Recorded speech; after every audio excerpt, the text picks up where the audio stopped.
Commission will come to order. We have 6 members present, which is more than needed for quorum. Is there a motion with respect to the approval of the January 12th meeting minutes? Move to approve the January 12th meeting minutes. Any discussion? Is there a second? Second. Any discussion? All those in favor say aye. Aye. Aye. Opposed?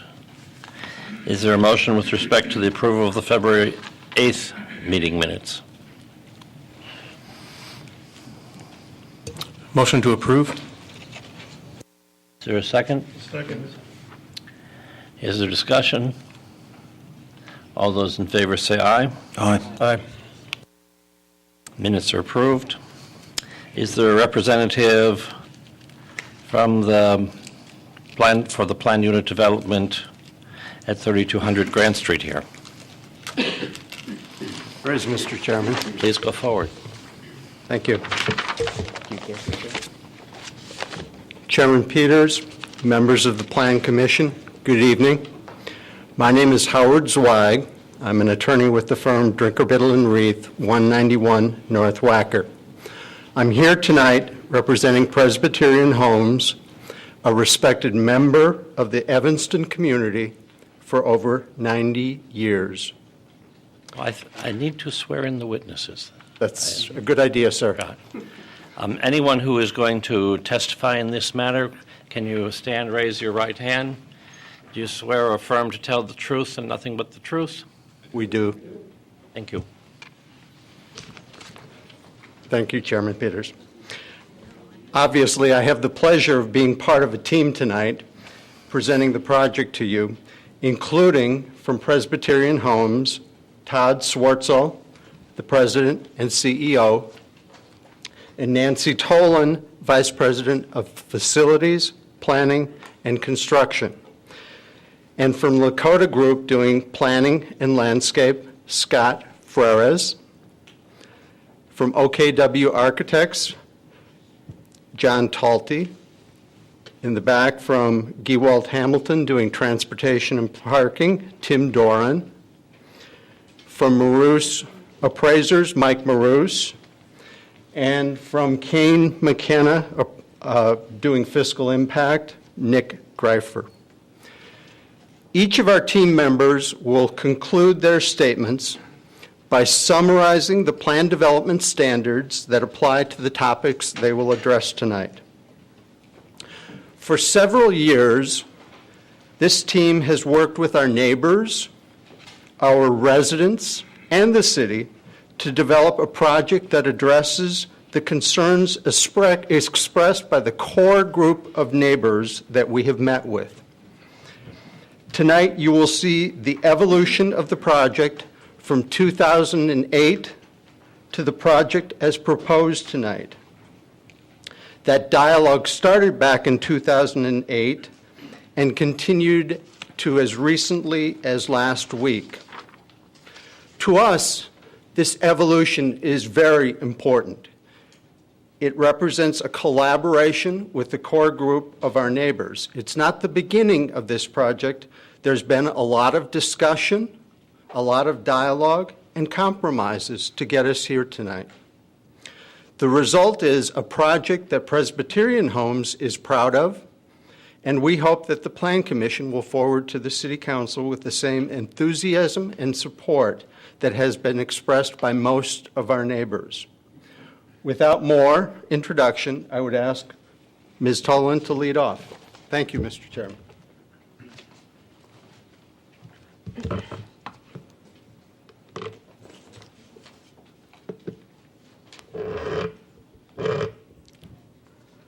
Good evening. I'm Nancy Tolan, Vice President of Facilities Management for the Presbyterian Homes. Presbyterian Homes is proud to be a member of the Evanston community for the past 96 years. On behalf of the Presbyterian Homes, I would like to thank you for your consideration and the opportunity to present our cottage and apartment replacement project to you this evening. We will begin by touching on Presbyterian Homes' mission.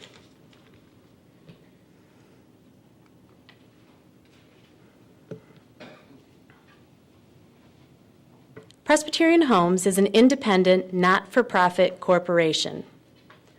We provide the highest level of quality residential communities, healthcare programs, and services for older adults. While Presbyterian Homes has a Christian tradition, we embrace and support persons of all faiths. Through our Geneva Foundation, Presbyterian Homes assists older adults with limited financial resources. We spend $7 million annually on benevolent initiatives, serving more than 300 older adults with limited financial means each year. Presbyterian Homes separates itself from other senior housing providers by offering a continuum of care. The continuum of care includes independent living for our most active seniors. This occurs in apartments, cottages, and townhomes.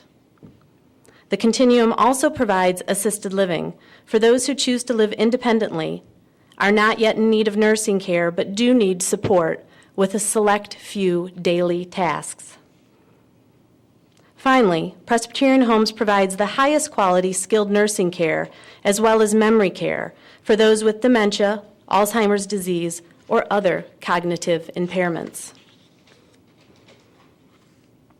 Offering a comprehensive continuum of care is a very specific provision within our mission. We believe it's our responsibility to encourage and support older adults so they may experience the fullness of life in a community with dignity, joy, and the maximum level of independence their health will allow. In addition to our 3 continuing care retirement communities located in Evanston, Lake Forest, and Arlington Heights, Presbyterian Homes owns and operates 2 communities in downtown Evanston, the King Home and 1020 Grove, as well as 3 affordable housing buildings in Chicago. Presbyterian Homes serves approximately 1,700 residents and employs more than 1,100 staff organization-wide. Westminster Place, the continuing care retirement community where the project we are discussing this evening is sited, is the largest of the 3 Evanston locations. We serve nearly 550 residents at Westminster Place, and Presbyterian Homes is the 7th largest employer in the city of Evanston. I've been asked by city leadership to provide a history of our organization, and specifically the Westminster Place campus.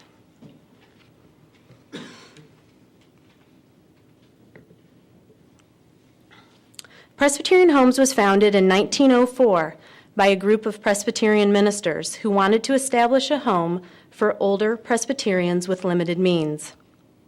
Our first location was a clapboard house, located near where McCormick Place now sits. In 1914, Presbyterian Homes served 6 older adults in this location. Demand for our services grew, and in 1915, we moved the program to Highland Park, where we rented a home for $1 a year and cared for 25 older adults.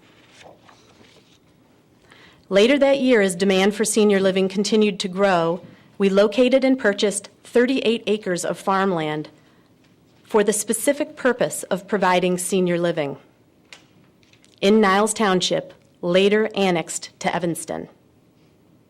In 1922, on that farmland, we constructed Geneva Place.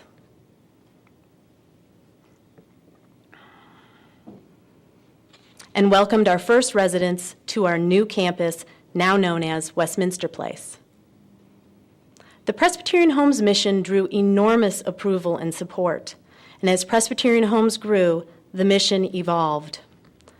And I would like to emphasize, the evolution of our organization's mission and services has always been Presbyterian Homes' response to the changing times and needs of the seniors we serve. This will be a theme throughout our presentation, and ultimately, the need to evolve to better serve our residents is why we are before you this evening. For example, in response to the changing times and the needs of older adults in the 30s and Depression era, Our services were expanded to provide an even higher number of charitable living accommodations, including nursing and healthcare support for our residents who were aging without means and needed these services. Shortly following, our program was expanded to serve older adults of all faiths. And in 1954, we constructed our multi-denominational chapel. This photo captures our historical presence in our current location, before much of the surrounding community was developed. The demand for senior housing in Evanston and surrounding areas continued to grow, and in 1961, the City of Evanston approved an ordinance allowing Presbyterian Homes to construct 60 cottages, now referred to as Knox and Calvin Circle, and the 1 Calvin Circle apartment building.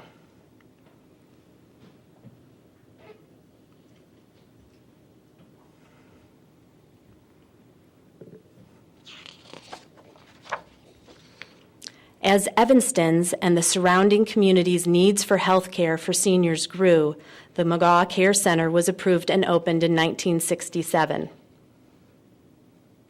This allowed Westminster Place to provide a continuum of care, including skilled nursing care for both charitable and full-pay residents. At this time, Cartwright Park was donated to the City of Evanston by the Presbyterian Homes. In 1972, Presbyterian Homes constructed the Trinity Court townhomes. These triplexes were designed and continue to offer today townhouse-style independent living at a modest entrance fee. In the late 70s and early 80s, senior living experts defined assisted living as the middle rung in the continuum. Again, this is the step that's intermediate for those who need some help but are not ready for full-time nursing support. Presbyterian Homes responded by bringing the latest in thinking in assisted living accommodations to Evanston. In 1983, interior renovation began to our oldest independent residential apartments. Geneva, originally constructed in 1922, was renovated and reborn to provide assisted living.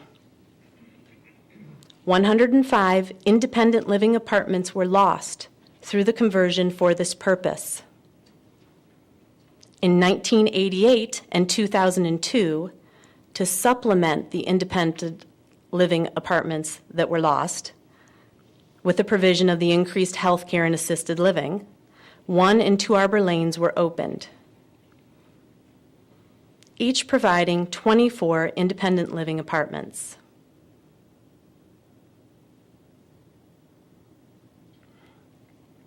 In the late 80s, great strides were made in the understanding of dementia and Alzheimer's disease. And with those understandings came new ideas on how to serve and provide supportive living for those suffering with these ailments. In 1990, Presbyterian Homes again responded, bringing state-of-the-art memory support services to Evanston and the surrounding communities with the addition of Foster Pavilion. Foster Pavilion was specially designed to evoke memories of family in earlier times by providing healthcare services in a residential home-like setting. In 1995, based on our belief that health and fitness go hand in hand and that seniors can and should enjoy an active, healthy lifestyle, Presbyterian Homes added the Kimball Fitness Center to our campus.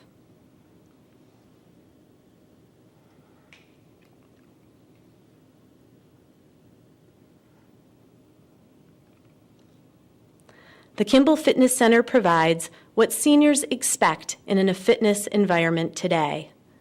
We have a warm water therapy pool, aerobics, Zumba, Tai Chi, weight training, treadmills, stair climbers, aqua aerobics, and various water therapies, all of the services that our residents expect.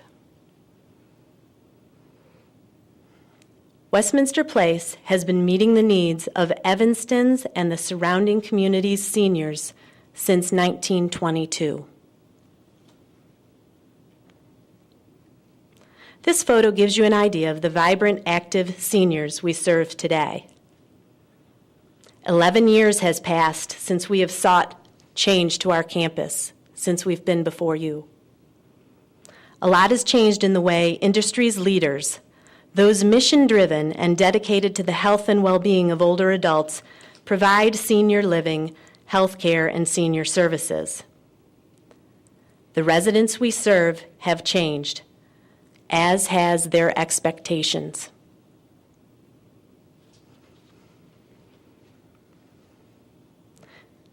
It was some time ago when the term senior living implied a much more sedentary lifestyle. Today's seniors lead an active, vibrant lifestyle. 4 of these ladies are currently with us at Presbyterian Homes. 2 are actual residents of the Westminster Place campus. Aren't they terrific? The last few representatives of the GI generation are moving on. The silent generation is here. The silents are healthier and they live longer. There are a higher number of couples entering our facility. Couples require larger accommodations. These families desire the latest in technology, 2-car garages because both are active and drive and are not always going in the same direction. A second bedroom, a home office. They want to entertain. They require modern kitchens and baths and enough space to store a lifetime of treasures. Our residents come to Presbyterian Homes for support, to extend the time they can live independently. They want to live life to its fullest. They need living accommodations that allow them to maintain the lifestyles they've always lived before they came to the Presbyterian Homes, when they lived outside our continuum as your neighbors. 80% of the residents of Westminster Place come from Evanston, Wilmette, Winnetka, and Skokie. 10% come from surrounding suburbs like Northbrook, Glenview, Park Ridge, and a few select zip codes from Chicago. And the remaining 10% come from out of state, moving closer to their adult children who live in Evanston, Wilmette, Winnetka, and Skokie. Why is this project important? The Westminster Place campus is 89 years old. The age of our facility is hindering our ability to serve today's older adults.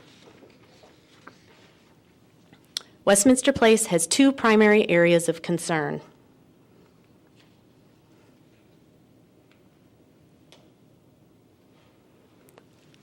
One Calvin Circle. This is our oldest independent living apartment. It was designed for senior independent living by Perkins and Will and was the cat's pajamas of its time, state of the art, when it was constructed in the early 60s.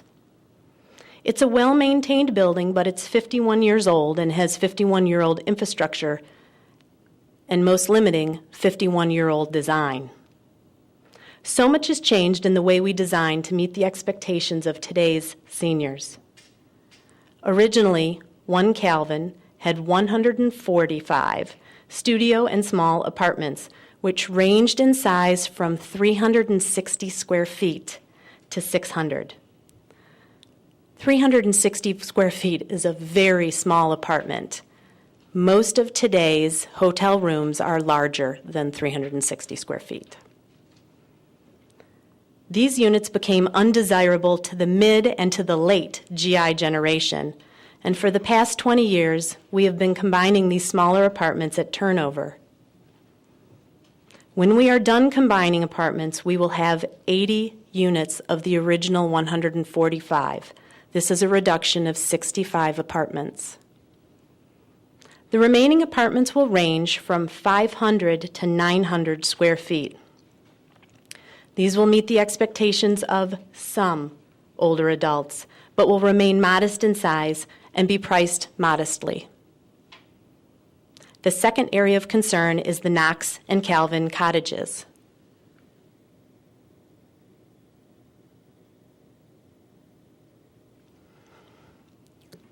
Constructed in 1959, the cottages were also state-of-the-art in their time. one-bedroom homes ranging from 1,100 to 1,300 square feet. These are 52-year-old slab-on-grade frame-built homes.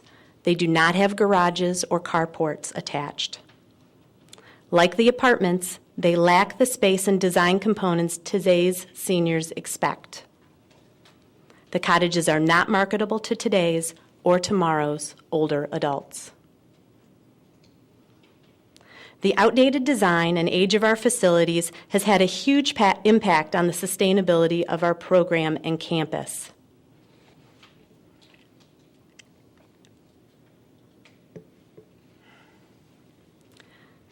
We understand that there is a delicate balance between making changes, maintaining green space, and serving today's seniors in accommodations that meet their needs. We are not here to request to add more apartments or cottages. We are here asking for the opportunity to replace existing apartments and cottages constructed in the late 50s and early 60s because they no longer meet the needs of today's seniors and will not be viable in the future. Tonight we are seeking your support of our proposed plan. To convert the original 59 now outdated Knox and Calvin Circle cottages to 54 senior-appropriate cottages, which is a reduction of 5 cottages, and to build 36 new senior-appropriate apartments to supplement the 65 apartments lost through the combination of smaller apartments at 1 Calvin Circle, a net reduction of 29 apartments. Our proposal is in the form of a planned development covering the eastern portion of our campus. Presbyterian Homes currently has a special use permit, which covers the historical development of our campus. However, we understand that a renovation of the requested type requires a planned development under current city ordinance. Please note the application and designs before you takes great care to not only respect but provide a wide margin between what is proposed and what is allowable by right in an R4 residential district. With the changes proposed tonight, Presbyterian Homes will be able to meet the needs of seniors at a wide array of entrance fee levels. 137 townhomes and apartments will remain modest to very modestly positioned. 138 cottages and apartments will meet the latest expectations of today's seniors and be positioned in the mid to upper quadrant of the market. These changes will entail an overall reduction of 34 independent living homes on our campus. How many have you got? 138. So 137, so just about split. Okay? Sure. The planning process for this project has already had a fairly long history. Presbyterian Homes brought our first plan, addressing the obsolescence of the cottages in 1 Calvin Circle, to our neighbors in January of 2008. We have held meetings in 2008, 2009, 10, and early 11. The neighbors and the city brought forth lots of suggestions to consider, most all of which have been incorporated into the plan. In truth, these have been costly trade-offs, both in future construction costs and loss in units. However, we feel the proposal that we will be sharing with you this evening has achieved a sound balance between our desire to be a gracious neighbor and the need to evolve to continue our mission and serve Evanston's seniors in the manner Presbyterian Homes has served for the past 100 years.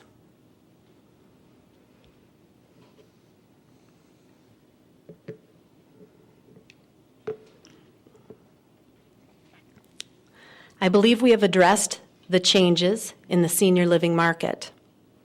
Today's seniors have evolved and require different accommodations than those constructed in the 1960s. Presbyterian Homes respectfully requests we be allowed also to evolve, to update and replenish those apartments and cottages that are no longer viable. This is critical so we may achieve some efficiency of scale, maintain a balance and range of accommodations, while maintaining the economic stability necessary to support our operations and service to our community, as well as the greater Evanston community. Thank you. Scott Ferez will now present the land plan.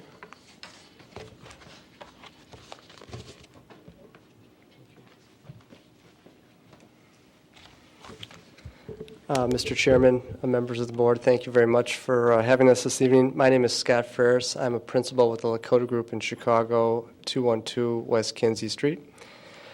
Pleasure to be here, and as Nancy had mentioned, have been a part of the team here this evening for quite a while, working on this project, looking at lots of different angles and opportunities to bring before tonight a nice plan. A plan that fits within the character of the campus, fits within the character of the community. And I think you've heard probably the three words, and I'm going to reiterate them again. There's three kind of guiding words in this process for us as part of this PD application, that being evolution, that being balance, and that being replacement. Those are the three things we're here before you tonight. We are not asking for more. We are asking for the right fit. We have tested the right fit with our internal group in terms to make sure we're meeting the needs of the seniors that we represent. We've tested those fits with the neighborhood on multiple occasions in 2008, 2010, and most recently last week in 2011. We'll show you those iterations and that history. But Presbyterian Homes in the Westminster campus doesn't live in a isolated venue. It's part of a neighborhood. I think as Nancy had very nicely shown as part of this process, we are a neighbor that has evolved with the community. We grew with the community. The community grew around us, and we all grew together. And it's been growing under a defined set of development regulations and restrictions and zoning that's been there quite a long time. And we're here tonight to work within that reference and within that framework, explain to you how we fit in that, what we're asking for with regards to our capacities, and to show you exactly what it will look like in a three-dimensional world. As briefly been shown, and I'm not going to get into the specifics of all of the campus components, but suffice it to say that, oh, thank you very much, Dennis. The campus as a whole, represented and defined by Grant Street on the north, Lawndale on our east, Gulf Road and our friends and neighbors in Skokie to the south, and Prospect on the west. Before you this evening, our proposal, our plan development proposal, identifies our target area, our plan development area. That is the eastern half of our property, which represents about 14 acres, gross acres of a 37-acre, 38-acre site from a general capacity standpoint. The project, as defined, is encompassed by the existing cottages, the one-story cottages. There are independent garages that support those garages. There is a circular defined road system that culminates in Knox Circle and Calvin Circle. So it's a loop road, but it's connected at two ends with a cul-de-sac, so it's not a continuous loop. We have ample parking for our residents and those caregivers and visitors that come to see them that occur on our loop road. Our site, as I'll define in just a minute in terms of the pictures and the characters, is surrounded by lovely green space on the perimeter as well as the internal areas of this campus. We grew up in a neighborhood. The picture that Nancy showed you back in 1922 reflects the beginning of time. You saw that the neighborhood wasn't really fully formed around it.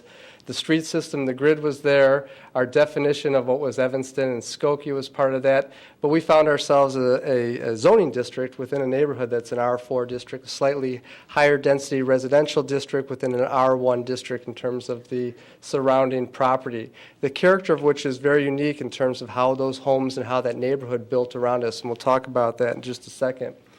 From a contextual standpoint, again, to give you Grant Street to the north, Lawndale to the east, Gulf, or what's called Simpson on the south, Prospect on the west. From a global perspective, Skokie, our neighbors to the south, a number of single-family homes fronting onto Gulf Road. There's a number of driveways along there. Trinity Lutheran Church immediately to the southeast of us. Two small commercially zoned properties, both in Evanston and Skokie on the corner of Crawford.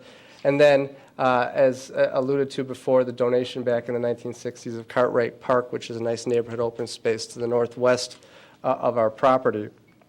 Moving around the property to give you a sense of context, to the south, Gulf Road, as I identified, really predominantly a state arterial roadway, so it's fast-moving traffic. We've basically turned our back on it in the sense that we've protected ourselves from the noise in the road and what have you. We understand it's there. We've landscaped that area. We have access off that area, and we manage that area quite effectively, but it's defined by single-family homes that have a number of curb cuts, as I mentioned, onto that road. That's the land use context or character in that area. To the north, Grant Street, neighborhood Collector Street that moves through the area from Crawford, moving to the east. Again, defined by single-family homes, a little bit smaller than the homes to our west in terms of the size and scale and character and mass. That's important to consider. But traditional architectural styles, brick, stucco, Tudor-style architecture throughout there. Nice homes. What's important to note about our Grant Street frontage is that the streets run north and south. And all those homes that are on that street face the streets, so that the roadway character, the personality of that Grant Street is one where there are no or very few front doors facing Grant Street, facing Presbyterian homes. In fact, in our study boundary right here, there are no homes that actually face their front doors onto Grant. Those are driveways or side-loaded conditions. There is, as you move a little bit further west, a few homes that do have front doors on the corner lots onto Grant. And then, probably more importantly from a focused experience is Lawndale, our Lawndale frontage. And Lawndale's a unique street character. It's a cul-de-sac. It's a dead-end street, as is Prospect, very private in its character. It's fed by two east-west streets, Normandy on the north, Grant on the top, and then Payne on the south. There's an alley system that dumps into and serves the homes that dumps into Lawndale. But it's predominantly a split street. Half the homes face onto Lawndale, half the homes are their side yard conditions. And in most instances, the setbacks, which we'll talk about in just a bit, are relatively small from the property line or from that Lawndale right-of-way. They're relatively small side yard conditions. Important to note in that R1 district, because we're working within our confines of an R4 district, representing and respecting the R1 that's around us. Style of architecture, a little bit larger scale. Some of the homes hitting the 30, 35 peak limits of those zoning district requirements in terms of height. Important to know that as we understand our context and how we fit in. Really nice architectural styles throughout the area. I think John will talk about that a little bit with regards to how we respected architecture and how we brought some of that into our internal plan. Excuse me. Within ourselves, looking inside of ourselves and defining our subject site or our area of work right here, we are anchored on our west by 1 and 2 Arbor. I think these are both 2 Arbor, but these two apartment buildings to the southern end of the campus right here in terms of newer scale architecture, 4-story context. In terms of the building, as we work around the pictures, we start looking internally in our lovely green space that really runs the north-south gamut of all of our cottages. That's kind of our core green space, a real vital element to our land planning thinking, which we'll talk about. A number of great open space elements in there, a rose garden, you can kind of see it here in the photo, a beautiful fountain area in the center, a little grotto space up to the north end of the property, a little bit open clearing as well as we work up to that area. And then off to the center here, this is Calvin, which Nancy talked about in terms of those replacements of some of those existing older apartments, those smaller units, Calvin being the center building right here. And then as we look to the upper right-hand corner, that's the Kimball Fitness Center, which is to the north edge of our site, looking from Grant Street essentially back towards Kimball. That's the cottage today. 1-story facility, no garage, relatively low profile roof structure, nice foundation landscaping, and relatively small front yard setback to our street system. We'll talk about the street system in a minute, but to suffice it to say that our internal drive system is about an 18-foot wide roadway. There are no driveways on there, but there are street parking areas, which we'll talk about. And there is a relatively short front yard setback on these homes with the nice green space and landscaping around it. We are asking for, as Nancy alluded to, the replacement of all of these 59 cottages with 54 new cottages.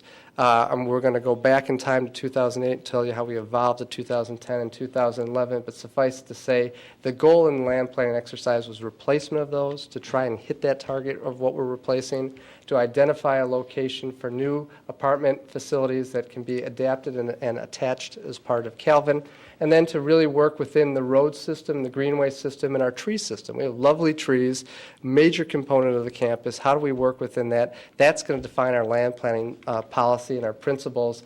That's what we worked off of from our internal discussions and character. We brought before the community back in 2008 a land plan of which met all of the standards associated with the R4 district. I should highlight those briefly for you. There is a front yard setback to the north of our property, about a 27-foot required front yard setback along our east edge. We're required for a 15-yard side yard setback. Those requirements are generally consistent with the requirements of the homes to the R1 district to the east, but suffice it to say, in each of these schemes, as you look at that, we have met those standards. In fact, in most instances, have exceeded those standards from a building setback perspective. The first plan that we came up with back in 2008 represented 56 cottages. So we were trying to achieve that one-to-one replacement initially, trying to get back to where we started from. We looked at the idea of following the same internal loop road system. We looked at a 3-arbor, the apartment building, that had a simpler, easier connection, quite frankly, to Calvin, had more of an open feel to it, had the same circulation route that we were creating through this area, gave us a little bit more room for detention, really worked from a cost perspective, easier to develop on the site, easier to implement. We had a little bit more in terms of those units, but we took the liberty in terms of our thinking of saying, hey, could we bring these units and push them out into the corner areas? We've got that space. That's our space. That's within our setbacks. Can we try it? Let's look at it. We took that to the community, and the community said that doesn't work. That's not going to be what we want to see on those corners. And there's a discussion as we move through this process of how we adapt that perimeter, how we understand that perimeter, how we've worked with the community to make sure that perimeter stays the same feel that it does today in terms of its generalized character. We moved to 2010 in response to neighborhood concerns. Some of those concerns were focused on getting those units out of the corner. Some of those concerns were driven by, let's have a public walkway system, a public walk that moves along our Lawndale frontage and then up along our frontage on Grant Street. We responded to those comments not only from the community, internally from some of our residents, but also city staff said, hey, can we make those connections, have some public interconnect on the walkway systems. We provided a loop road system in our new plan. The same system, but we tightened it up. We pushed ourselves into some of those corners.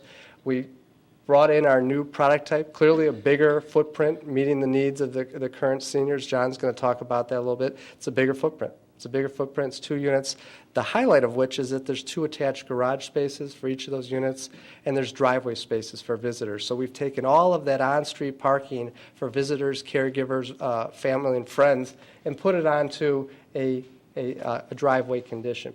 There's a garage and a driveway. It's a modern home meeting all the standards of today's normal living. The scale of the home, the architecture of the home, the mass of the home is congruent with the scale of the homes to the east, which we'll talk about, exaggerate or exemplify a little bit as we move through the process. We changed 3-arbor. Major fundamental change. We twisted it, we turned it, we still have that interconnect to Calvin. We've tightened ourselves up a little bit up against our existing retention area, not to any benefit to Presbyterian Homes. There's more impact on this in terms of a cost perspective. There's more impact in terms of our utilities. We've got more roadway. We've put an interconnected loop now, so we have an internal loop system that feeds on itself, better for emergency, better for service, better for access, better for orientation of a lot of the residents to get in and out of there, because right now it's on a cul-de-sac system. So great from a wayfinding perspective as well, but added cost to this process. And in addition to that, we lost a unit. and we lost a building, so we lost 2 units or 2 of those cottages. This is the plan that we took before the community. A core group of citizens that we've met with over the last 2 years have been very active, very vocal, giving us their ideas and thoughts, for the most part, giving us good direction and built up a good relationship and bond. I think we had a plan here that we believe works from a fundamental standpoint. One of the things they said to us in 2010 was, can you get a little more green space along that frontage? That green space is important to us. Understand that our goal behind any green space in here is to work within the trees, that canopy framework, that big green setback area along Lawndale that's kind of the commons to the community. While it represents our land and it represents public parkway, it's a common. It's a common that people gather, people walk in that space. And we understand that and we respect that. We also respect the mature vegetation that's through this area, some beautiful elm trees up and down that entire frontage. And we've got some beautiful plant material that's behind our homes, in front of our homes. This land plan seeks to balance all those. There's that word balance in terms of making sure that we're trying to save trees, trying to save open space, making sure that we're meeting the economic demands of this project to make sure that this works from a long-term perspective. Presbyterian Homes isn't building this for a short-term gain. This is a long-term, again, that long-term evolution. We'll come back to that in terms of comprehensive plan thinking. We came back and we moved the road. We heard, can you get a little more wiggle room in that road? Does it have to be straight? Can you get some more green space in this area? Can you push it out a little bit? Suffice it to say, and we'll look at the following exhibits, that we got a little more space out of there. And in almost all instances, we doubled the amount of green space in this most current plan, what we call the February 2011 plan, in terms of our green setback from the edge of, from the edge of Lawndale to the edge of our internal drive system right in here. We've lost some green space, but we've gained some green space, and it's all a balance of working within a good land plan idea. Give you a sense of those changes in terms of dimensions and proportions and metrics. The old 3 Arbor from 2010, the new Arbor, 3 Arbor now defined in color right here is about 237 feet off of the property line. The old one at its closest point was 189 feet. So we've gained 50 feet more separation. That distance from homes is so important in terms of sight lines and what they see. Understanding that there's a layer of defense not only in terms of the roof forms here and the vegetation here, making it difficult for many people along this Lawndale frontage at an eye level to see up and actually see a 3 Arbor building in the backdrop. Look at it more specifically, look at the micro. Here are those buildings that we presented to the community back in 2008, those corner units, working within our requirements of our 15-foot and 27-foot setbacks. So important in terms of saying, how do we meet the standards that are part of that R4, and how can we show that we're exceeding them as we bring that new plan into fruition, the 2011 plan. We're showing building setbacks in that northern area as opposed to 15 up to 59 or 60 feet. So really a function of almost 6 times the amount of space from our original plan in terms of that setback. We also want to show that in context of our neighbors. It's important to understand, as I had mentioned, the context across the street. These are side-loaded conditions. This is a 3-car garage immediately across the street from us. So it's a garage to a road condition, but it's a 6-foot setback on their side yard in terms of the house to the property line, as opposed to a 60-foot setback. So a factor of 10 between the two. And important because it's the streetscape picture that we look at. It's not just the one building. And as we march down the area, we heard resoundingly back in 2010 and again in 2011, this corner is an important corner. Keep it open, keep it green feeling, provide the right amount of vegetation and the right amount of screening, but don't wall it in, don't make it a dense pack area and make it look like it's surrounded with trees and fortified, so to speak. Another component of our landscape strategy, which we'll talk about just briefly, is the fact that we've integrated evergreen trees on our side of the property line, respecting the big existing trees. These are light green trees are the existing canopy in the parkway, some of them on our site, but we've brought evergreens in there. And the goal behind the evergreens is twofold. One, have some seasonal color out there, and 2 is our strategy, and really I should say it's more Presbyterian Home strategy of developing a landscape plan that can be implemented in the field from real time, meaning that we go out there and we locate the trees not on paper, but in reality from the residents so that they can block selected views throughout that space. These are put in here really to make sure that we are sensitive to views back to our buildings, but more particularly to our garage doors. We have garage doors now. We didn't have them before. We respect the fact that that's not the most attractive thing from a streetscape perspective, but we also understand it's part of the program in terms of what we need to deliver to our clientele, and we're going to make sure that we work with neighbors from a view standpoint. But how we do that is really in the field as we build this over time. And it's not on paper and it's not on plan, and that's not an effective way to manage that process.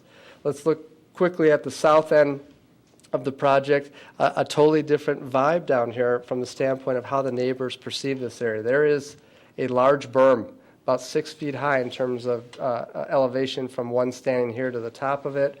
It's got some nice plant materials on it today. It's got some big evergreen trees, but the owners of the homes that are down here have a very different consideration, very different character feel. Both of these two homes front onto Lawndale on that dead-end private street. They don't want to see Gulf Road. They don't want to see the noise, and they'd prefer to have a more solid or dense planting of evergreens along here, particularly if we can keep that berm and weave in that walkway system in here that connects that. Our response to them was, we can do it. We can show you how we're going to do it. Look where that old corner building was at 17 and a half feet. Look where we're at today, moving up in terms of distance to 54. So we're almost 3 times bigger setback in terms of our building. Let's look at our neighbors. They range from about 12 to 23 feet in terms of their front yard setbacks in those areas. And again, the landscape discussion, as I just mentioned, bringing those evergreens and screening those spaces. In the middle, where we put that wiggle in, another sensitive area, if you were to take Normandy and extend it through today, we would have our big green space through this area. Our old road in our 2010 plan is defined by the red line. It was about 15 to 20 feet in terms of how much space, again, beyond our property line, not from the face of Lawndale, but from our property line. And that's important to note because the real green space is plus 25 onto that, because the parkway from the right-of-way line to Lawndale is an additional 25 feet of green space in addition to the buffer that we're putting in addition to our little roadway system, but which, by the way, is a 22-foot wide roadway system. We're upping that a little bit. Still quaint in its character, but better from circulation and access and emergency vehicles. And then another 20 feet to our buildings, so quite a distance between those areas. Again, we've doubled that space in our current plan. We're showing the offsets right here, and landscaping to address that sight line specific issue, that context specific issue in terms of views to garage doors and what have you. We also, at our most recent meeting last week when we spoke to neighbors, there was a desire to say, hey guys, could you show us how the old road overlays onto the new road? This exhibit is really prepared to give a sense of same orientation in terms of the general conditions of the road and the buildings on the inside, the need to really protect our internal core from a tree management perspective, the need to provide green space, but obviously to meet the need of our units that we've got to replace on this site. We can't just continue to lose units at the expense of curving roads and moving. It's got to work, and it's got to be balanced out throughout the whole process. We've lost green space. We recognize that up here. We've gone from about 160 feet to about 80 feet of green space. Still an expansive green space in terms of the area that's up there, but we've been sensitive to the fact that we need to show how this is impacted. We recognize that as part of our old roadway system, there were a number of areas where those parking areas actually jutted out closer to the property line than they do. In fact, taking a walk out to there today, there was a number of cars that are just out to the property line, looking out at the edge of the road in many of those conditions that are out there. While I have this on here, and maybe let me just see if my next picture is. This is a better picture. We have an exhibit here that shows relative distance and relative setbacks across 2 sections of the site. And before I go too far into this, this is probably a good point to give you a sense of the infrastructure impacts, the infrastructure improvements that we're making to the site, which are probably easily identified as part of this exhibit right here. We're making significant improvements to the stormwater management system on this program that will really, we believe, not only help our project, obviously, as a requirement, but will help the neighborhood with regards to disconnecting the storm and combined sanitary sewer system that's already occurring in this area. We are putting in, as part of our initial phases of the project, a line that'll run north-south as a storm line, a separate storm line that'll carry the demand for the initial portions of this project. And as we move forward in later phases of this and implement it over time, the goal is to provide an underground stormwater storage facility in this open space area to the north of the property. I stopped there just to show you those because we want to highlight the improvements we're making from an infrastructure standpoint, not only to our site, but how that benefits the community as well. Briefly back to the cross-sections A and B. A showing clearly the edges of Lawndale Avenue in terms of that road cross-section from the edge of the street, moving ourselves all the way back across to the face of a house. We're at about 126 feet of space, of total space in there, of which, when you define it, there's 4 feet of pavement if we put a sidewalk in that area, and there's 22 feet of our walkway. Now, important to note that the opposite condition is about 50 feet. So we're more than 2 times that distance from that setback, putting in that green space. And it's important because we want people to know that there's multiple layers of this in 3 dimensions. You're not seeing our roadway from this roadway because of all of the plant materials that are in there, but also you're using some of this vegetation in those distances to screen those long views, as we've talked about, back to 3 Arbor and back to some of our taller roof forms that are in here. Again, roof forms that are under the requirements of the R4 existing district. And the same dimension showing the cross-section B further to the south, a little bit tighter configuration, but again, we're at about 103 feet across our side of the property, and on the opposite side, we're about 34 feet, 35 feet in terms of that green space setback. Briefly, to talk about tree preservation as a hallmark, tree protection, preservation, landscaping hallmark of Presbyterian homes. Not only do they have excellent grounds crews and landscape crews on site that are managing their facilities, they also have a certified arborist on board who is watching those trees, making sure that they're doing well. As part of our plan, we've developed a preservation strategy that works around trees that we can save, that we really can save, not that we're going to say that we're going to save. We recognize that we're going to take trees out in order to accomplish the goal of bringing these cottages and 3 Arbor in. We also recognize that there's layers of trees that are good, bad, of poor quality, and maybe in some instances would be better to be removed and replanted with a newer program as part of an overall landscape plan. And we show this in the context of a new landscape plan as our generalized concept, a significant amount of planting, landscaping going in addition to all new foundation plans when these new units come on board, in addition to the planting that's part of the 3 Arbor, significant amount of planting and screening and buffering around our perimeters, enhancements in the internal areas, relinking some of those beautiful open space features that I talked about before, and certainly meeting the needs of replacing the trees that we've lost in terms of the quality and character of being restored as part of this campus. Again, implemented over a multi-phased approach to the process, which John will talk about in just a bit. If we can go back to the standards briefly, I want to hit on how we've achieved these. I've talked a lot about them, and I'm not going to elaborate in long sentences. There's a couple key things to understand from the standards of a special use. We are an allowed special use. We've been operating as allowed special use under the existing R4 zoning as a retirement community, as senior living, as assisted care.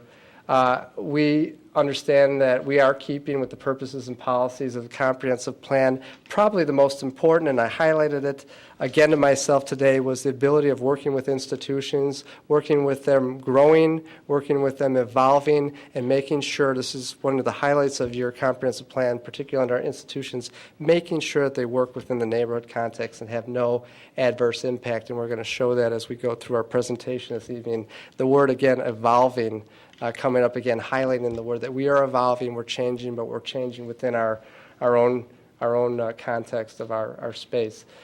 We adequately serve ourselves with our own private services internally, but we're also improving the services and the infrastructure capacities within our site and off of our site. We've talked about preservation of the natural character and feel, and also the overall environment of the surrounding edges of our property or the streetscape context. And we meet with all of the other applicable regulations of the R4 district, with the exception of one development allowance that we will talk about, John will speak to a little bit, and that is height. We're extending the height through the PD process up to the allowable 12 additional feet beyond the 35 allowed. I think we're at 45.5 feet in terms of our total height. That is the one allowance that we're asking for as part of this process to achieve it. Everything else we've met or exceeded it, as I've described in the presentation. As a planned development, we're meeting with all the goals of the city's housing to meet the needs of our senior and aging population, to provide a range of senior housing and care and health care, which health care is changing along with the needs of our seniors as well, and that's going to be something that we'll all reckon with over the years.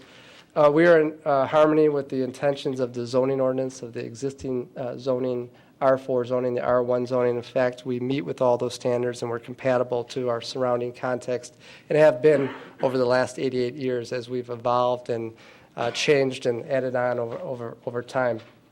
We also meet with the specific standards in the plan or in the zoning district. With regards to our plan development, we are compatible, or we believe we've demonstrated that we are compatible with our surrounding development. We've grown up together. I think we've done a good job, and we've made sure that we've worked with the community all along the way. With regards to plan development and landscaping being compatible with the comprehensive plan, our land use isn't changing. We're the same user group, the same use, and the same people, and the same operator there today. Our land use intensity has not increased. In fact, as Nancy alluded to, we're dropping a couple of units.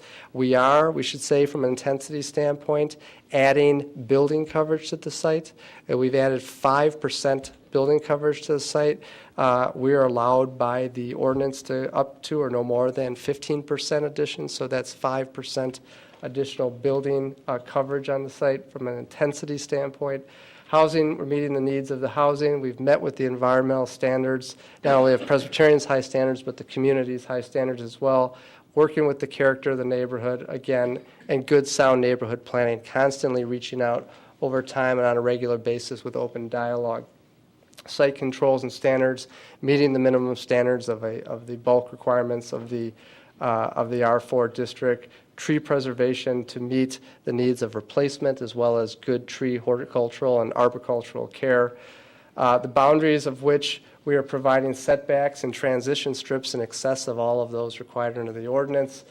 Walkways of logical, safe, and convenient system. We heard it loud and clear, not only from a number of areas. Can you provide that? We've shown that on these plans and are open to working with the community to put those in. And the development of underground utilities, as I mentioned, stormwater facilities that will meet the needs of not only our residents, but also the neighborhood, and improve conditions of combined sewer systems. Our dwellings are no closer than 15 feet from any street or development boundary, and our minimum spacing between all of our buildings, minimum, is 12 feet as established by ordinance. And as I just mentioned, that building lot coverage, again, 5% addition as part of our new plan. Bigger footprints, but only 5% addition of what we're removing out, and we're meeting the standard of not encroaching past 15%. At that juncture, I will turn it over to Mr. John Talty for architecture.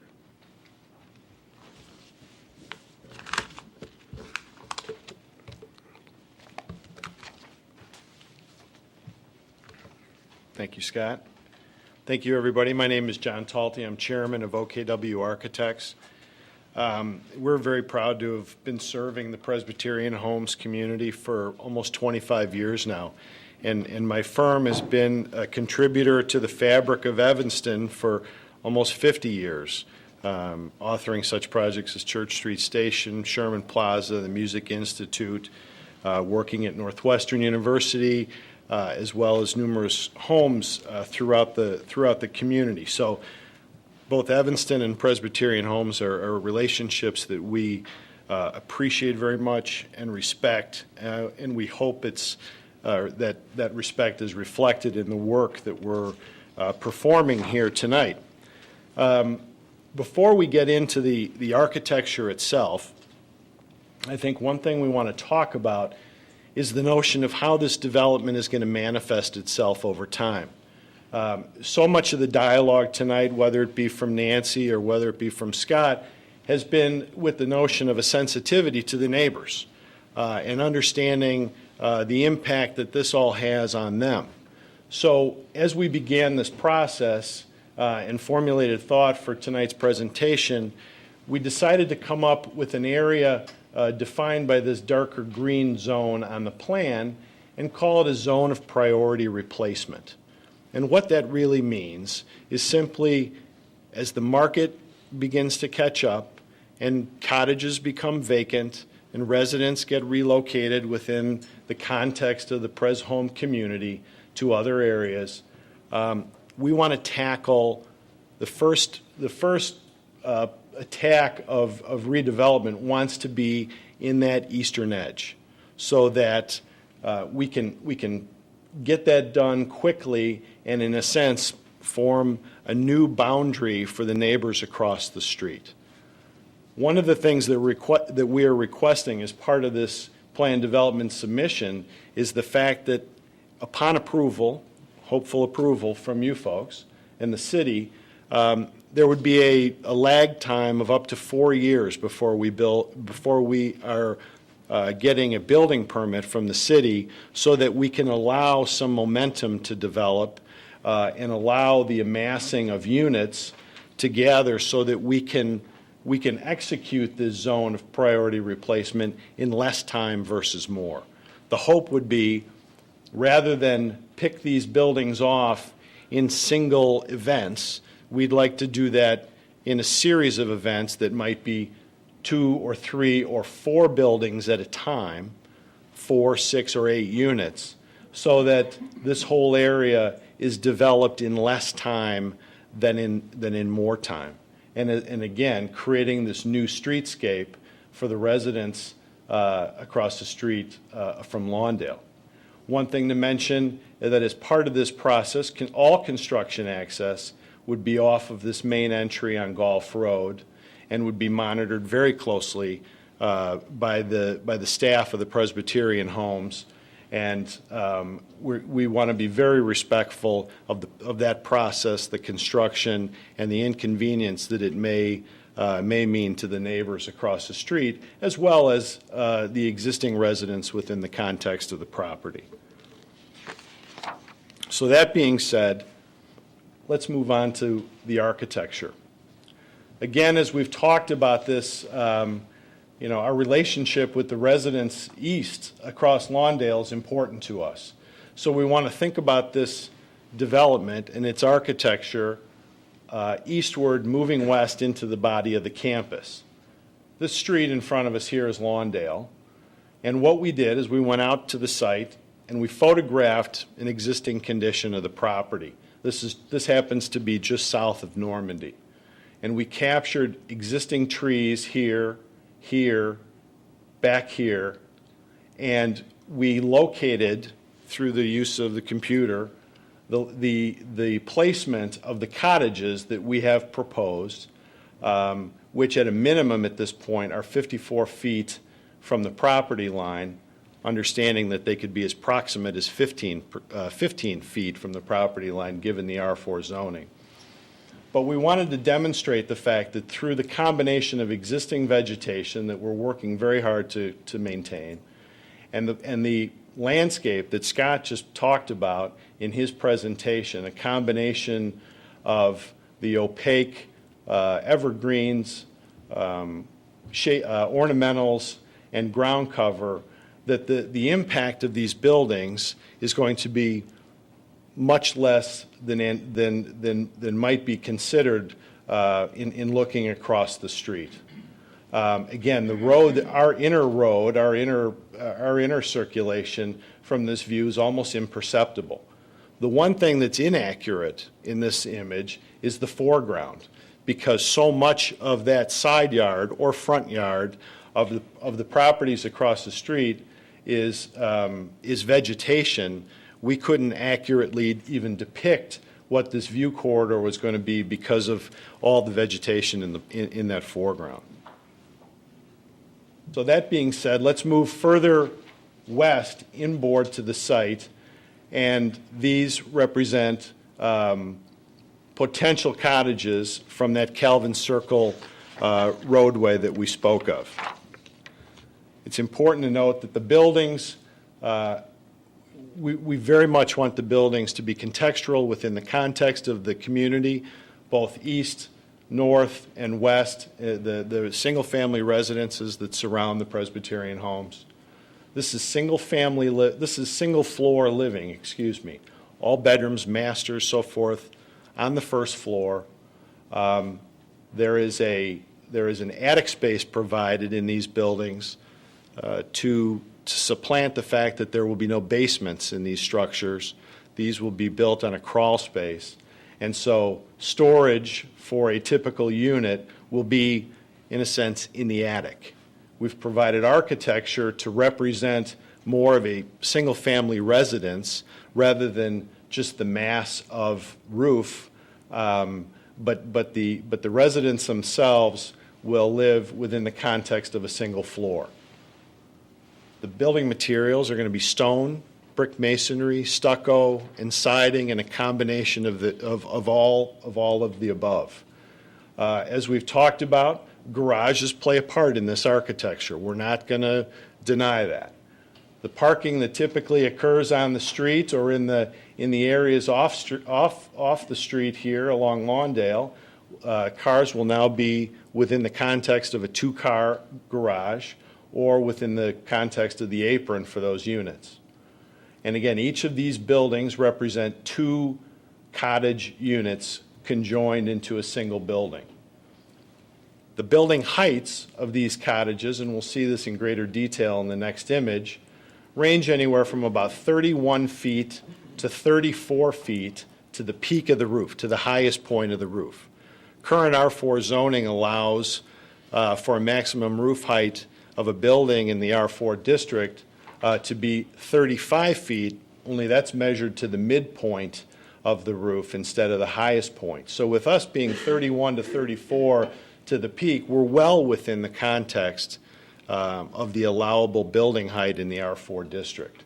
So given that, we're trying to bring these buildings down to the ground as much as we possibly can. As we look at the cottages and the streetscape, one thing that we want to demonstrate is the fact that there'll be 5 standard units that will be available to the residents of Presbyterian homes. Those 5 units can be combined in a variety of different ways. This slide represents 1, 2, 3, 4 of those 5 different units, but is really here to demonstrate the fact that as we package the units together, we want to create a variety in the streetscape. It is not the intent of us at OKW nor Presbyterian Homes to create monotony along that streetscape, and we want to be very sensitive to that. And as a result, how we develop these units over time and how they're packaged together will reflect that variety that we seek. Again, buildings that are brick and stucco could be adjacent to buildings that are stone with wood siding. Single dormers here could be double dormers over here. The roof height of this building is slightly taller than the roof height of this building to provide some variety in that horizon, and also and also in the architecture itself. In this case, the garage sits back substantially from the front of the house. In this building, the garages are more forward facing to the street. All of this in an attempt, again, to provide that variety as we drive down the block. As we head further into the campus, we see the proposed 3 Arbor building from Knox Circle. 3 Arbor is a brick and stone building, flat roof building, 4 stories, 3 stories as the building gets to the ends, and we'll see more of that in the next image. We wanted to create an architecture and a building very consistent with the existing buildings of 1 Arbor and 2 Arbor and the Calvin Apartments. Institutional quality in terms of the building, 36 apartment units in this building.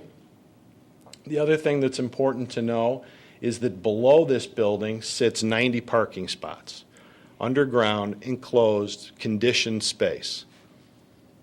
The residents that would move into 3 Arbor would be offered typically 1.5 cars per unit. So 36 and 1.5, 54 spots would be attributable, 54 of the 90 would be attributable to the residents of 3 Arbor. The balance, the remaining spots in the 90 spots that we're creating below grade are intended to be used by residents elsewhere on the campus, perhaps in the Calvin apartments who don't have parking below grade or protected currently. They can use the leftover spaces. So all of this is in an attempt to try to get parking off the street, off the site, and downstairs. So whether it's below grade here or whether it's in the garages of the proposed cottages, we're attempting to hide the automobile. We're going to learn more from Tim Doran in his presentation coming up about all that, but that pretty much takes into account what this building is all about. One other thing to remember is that per the development standards that the city has provided us with, this building will be developed as a minimum of LEED silver. It will be built with sustainable materials and responsible building practices.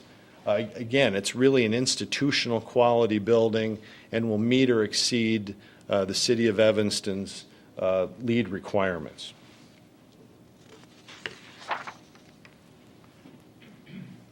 Here is that building in plan. This plan that you see here represents the first 3 floors of the building.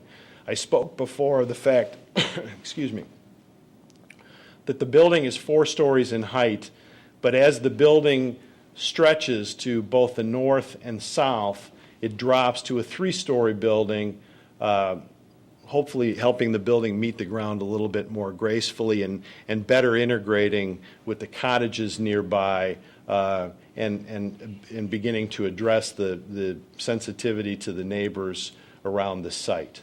Again, the building to the top of the roof is 45 feet 6 inches. Within the allowable building height allowance that's allowed us of 12 additional feet on top of the 35 feet. Scott spoke before of the one thing we're requesting as part of this plan development, and that is that allowance of that additional 12 feet. In this case, the building sits within that allowable height. Brick and stone, stone detailing, below-grade parking, and again, 36 apartments. When we met with the neighbors last week, one of the questions that came up was the notion of this 3 Arbor building is quite large, and our concern from Lawndale, and when we walk up and down that street, whether we're residents of Lawndale or not, or the community inboard, is that this building is going to loom over the top of us. One comment was even made, we're not going to be able to see our sunsets anymore. So we went back to this image that we had shown before, again, that spot just south of Normandy along Lawndale, looking back into our site, and we tried to locate the existing or the proposed 3 Arbor building as a function of this view.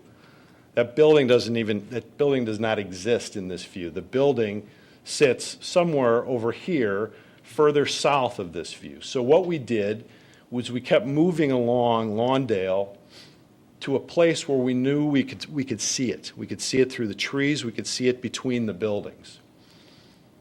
This is a spot just south of Payne, I believe, on Lawndale. Again, looking west into the campus. You see the cottages here. The top of the cottage roof is represented right there. And these are accurate depictions of where they're sited on the property.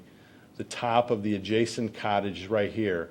If you look between the cottages, there is 3 Arbor back there, both back in that corner, its southernmost end, and this being the northernmost end between this cottage and the adjacent one.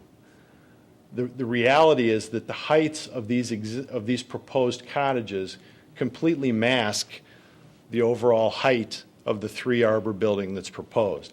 The only way you're going to see it is between the buildings themselves rather than over the top.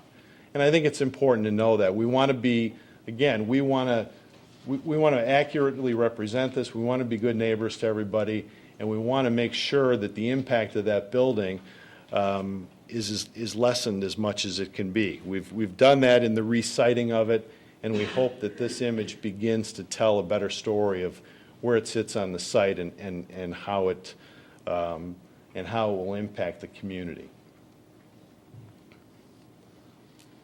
So just in summary, I want to go through the standards quickly again in terms of how we at OKW in the architecture of the plan development meets or exceeds all these standards. Again, it preserves significant historical and architectural resources. We're sensitive to that. We comply with applicable regulations of the district, which we are. The plan development and its landscaping shall be compatible with and implement the adopted comprehensive general plan, and particularly in terms of preservation. Scott and Lakota has gone to great lengths to respect and protect that. Again, the one thing that we're requesting as part of this is a height increase of no more than 12 feet of the 35 feet allowed within the context of the R4. So that would be a total height of 47 feet. Our 3 Arbor building is 45 feet 6 inches. We're allowed a maximum increase in the number of dwelling units up to 25%. The density of this project, 3 Arbor and cottages included, do not meet the existing density that's allowed for R4, much less an increase of 25%. So we're well within any concerns that might be had in terms of the density or the number of dwelling units. And then, as I stated, new construction and additions 10,000 square feet or greater, which is the 3 Arbor building, shall achieve LEED Silver certification, which we are sure to do. And as I spoke tonight to staff, we're more than happy to talk about the process and the procedures and the construction of the cottages as well, so that we're respectful of that. As design professionals, all of this stuff is very important to us, and so we're willing to enter into dialogue and make sure that we do the very best for the entire site and not just address the improvements of the 3 Arbor building. So all that being said, I'll hand it over to Tim Doran, a principal with Gaywald Hamilton, who will talk about traffic and parking.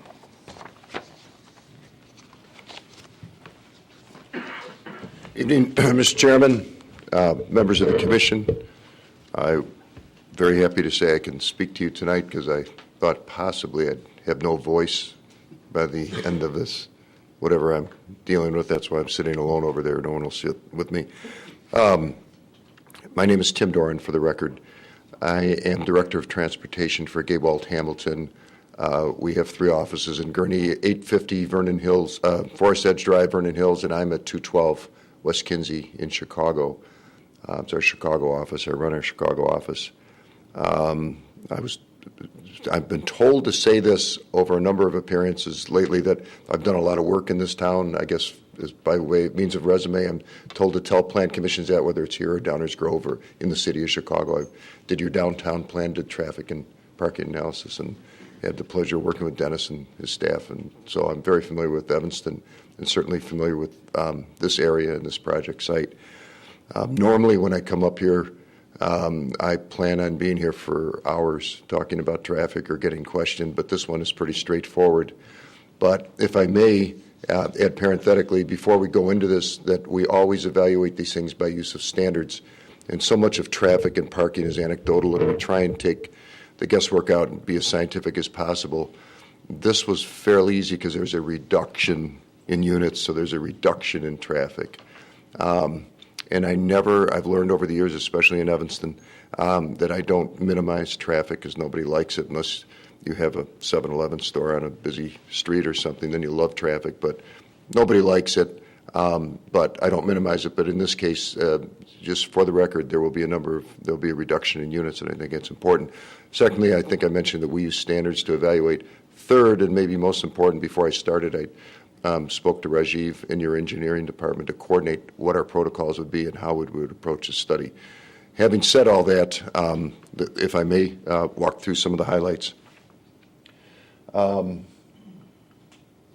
This is just something that depicts the site circulation, which is actually very good. And there's 3 points of access at the site now, which is the main access point on Simpson Street and Gulf Road, which is Illinois 58 and a major state of Illinois arterial.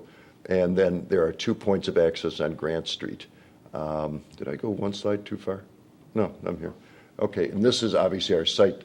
This is our proposed area of redevelopment, although the Calvin Apartments, as Nancy talked about, are being reduced in number from 145 to 80. So that's important, even though this is our planned development area. This is also impacted in my analysis.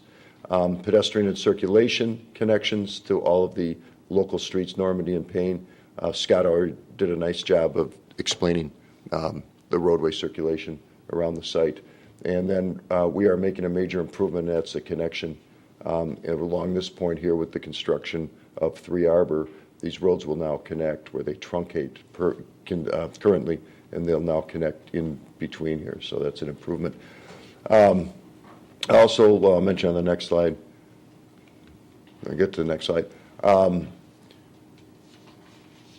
Resident traffic from campus is generally not during peak hours. Now, I don't mean to mislead you. There are employees that arrive in the morning and depart in the afternoon, whether they're professional employees or housekeeping employees and so on and so forth. But generally speaking, any change in the status of the resident, the places where they live, generally those are non-peak users, although, I'll mention again, we're going down in the number of units on the whole development process. I mentioned 1 primary point of access and 2 secondary points. We talk about Grant Street a little bit. Scott did. It's a collector roadway, carries about 200 cars an hour. There are 2 bus routes that travel both on Gulf Road, and they're important to us not only for our residents, but they're very important for our employees who use those. Route 208 and the CTA Route 205 travel both on Simpson, and during the rush hour, CTA has service on Grant Street, and they end up at the Red Line in Howardale. It's an important component to a site, especially not just for residents, but for the help. I think, if I may talk for a second, because it's already been articulated, but I may as well go over it again. There's a total reduction in independent living units from 304, which are currently approved, down to 275, propose a reduction in 29 units. And additionally, there, as was described, there's a reduction here. There's an addition here, but there's a significant reduction in the Calvin Apartments from 145 down to 80. It's a significant reduction in the Calvin Apartments. There's increases in parking spaces. We haven't talked a lot about this, and as John Talty said, I will. Currently, there's 588 parking spaces inside and outside on the entire campus. 430 are open space parking, 158 are covered. When we are done with this development project, there will be 792 future proposed spaces, of which 471 will be open, a slight increase. But here's the major increase: 321 covered parking spaces. 200, it's an increase in 204, and 90 of them will be, as John talked about, in the basement of 3 Arbor. But also we are taking, I don't want to say unsightly, but rather cumbersome spaces that are along Knox and Calvin Circle, and taking them out and putting them inside garages, which is not only a site issue, but it's a safety issue, we think, for seniors. Now they can get out of their house and get in their garage and drive away. It's very important. In addition to that, we're adding 2 spaces on what we call the apron. So everybody will have theoretically 4 spaces. Not theoretically, they'll have 4 spaces on their units. And under 3 Arbor, there'll be 90. And Scott or John talked about 1.5, I think it was John, per unit. So we have not only sufficient parking to accommodate the residents, the 36 new units in there, but we're going to have extra parking to accommodate people at Calvin who are now currently parking outside. And as they move in there, that'll free up spaces, which are mostly the exterior spaces up here for visitors and staff. So all in all, it's an improvement. It's an improvement because it's a reduction in units equals a reduction in traffic. Although, again, I don't minimize it, but I always say that senior-oriented housing is a rather benign traffic generator. They don't generate traffic generally during the peak hour. And those reduction in units will also mean that we will also have an increase in parking. So essentially, that's it. And I am turned over to Nick. Or is Mike Bruce? I'm sorry, Mike Bruce is going to talk about the residential impacts. Oh, I'm sorry, I didn't do the standards. That's why the lawyer was talking to me. All right, the standards for special use does not cause undue traffic congestion for all the reasons I think I just articulated and said. The plan development general conditions should have all landscaping and compatible, and then particularly in terms of traffic impact and parking, it does comply with your comprehensive plan. And then site control standards, parking, loading areas, and service areas are designed to avoid adverse impacts. I think it's an improvement to the site, especially with the connection of the roadway system for safety, and the new garage spaces, which are a safety improvement, and the spaces on the apron. Vehicle access will provide minimum hazards to vehicular and pedestrian traffic. Currently, we have an 18-foot wide roadway. We're widening it. I think we're probably going to go to 22. I think we're going to 22 feet. So that's an improvement. And we did perform a traffic circulation impact study, which was submitted to your engineering department. Thank you very much. I'll introduce Mike Marus.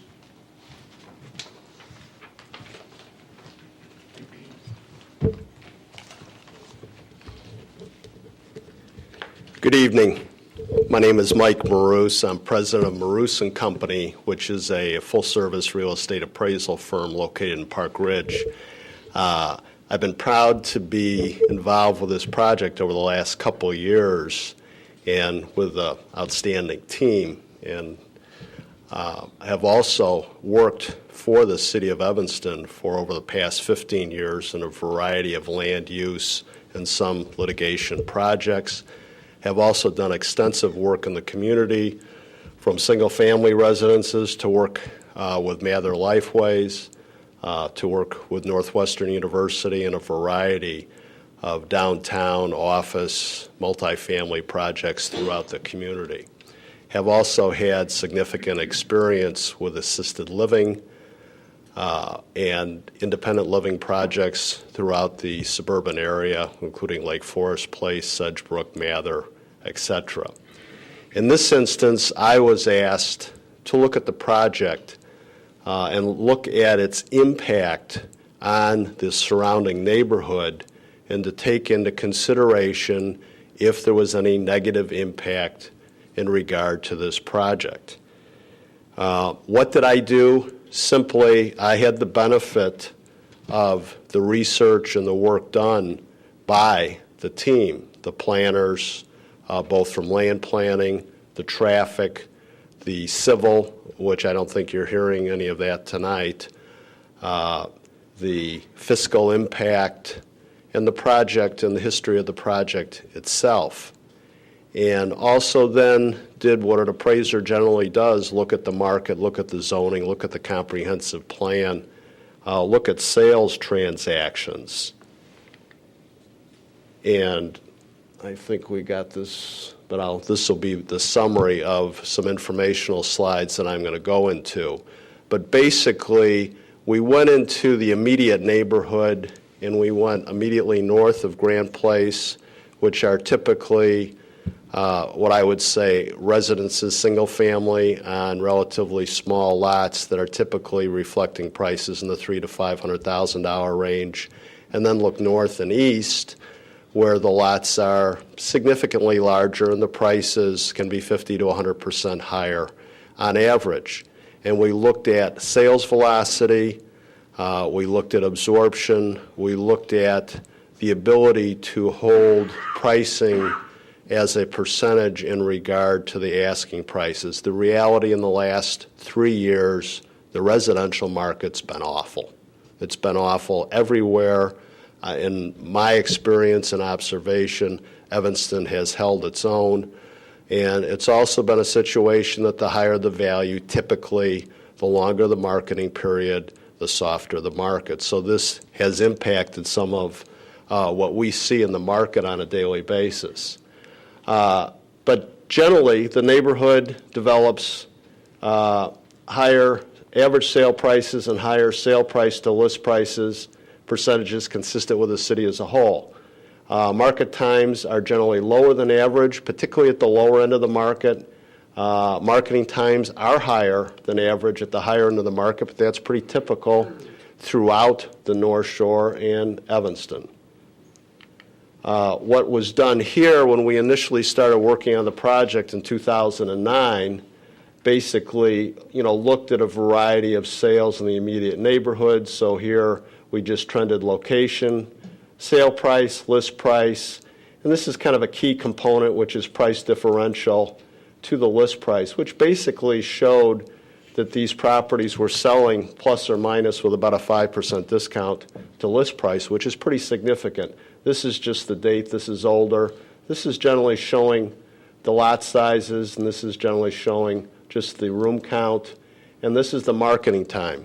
And I can tell you, over the last several years, because of the softness in the market, this marketing time everywhere has gone up, but this just shows a variety, and three of these actually are extremely tight. Then, as we updated for the presentation tonight, we went back in and actually were able to find 4 sales on Grant Street, and then a couple north and east, really this one on Grant's a little farther east than Marcy and Payne.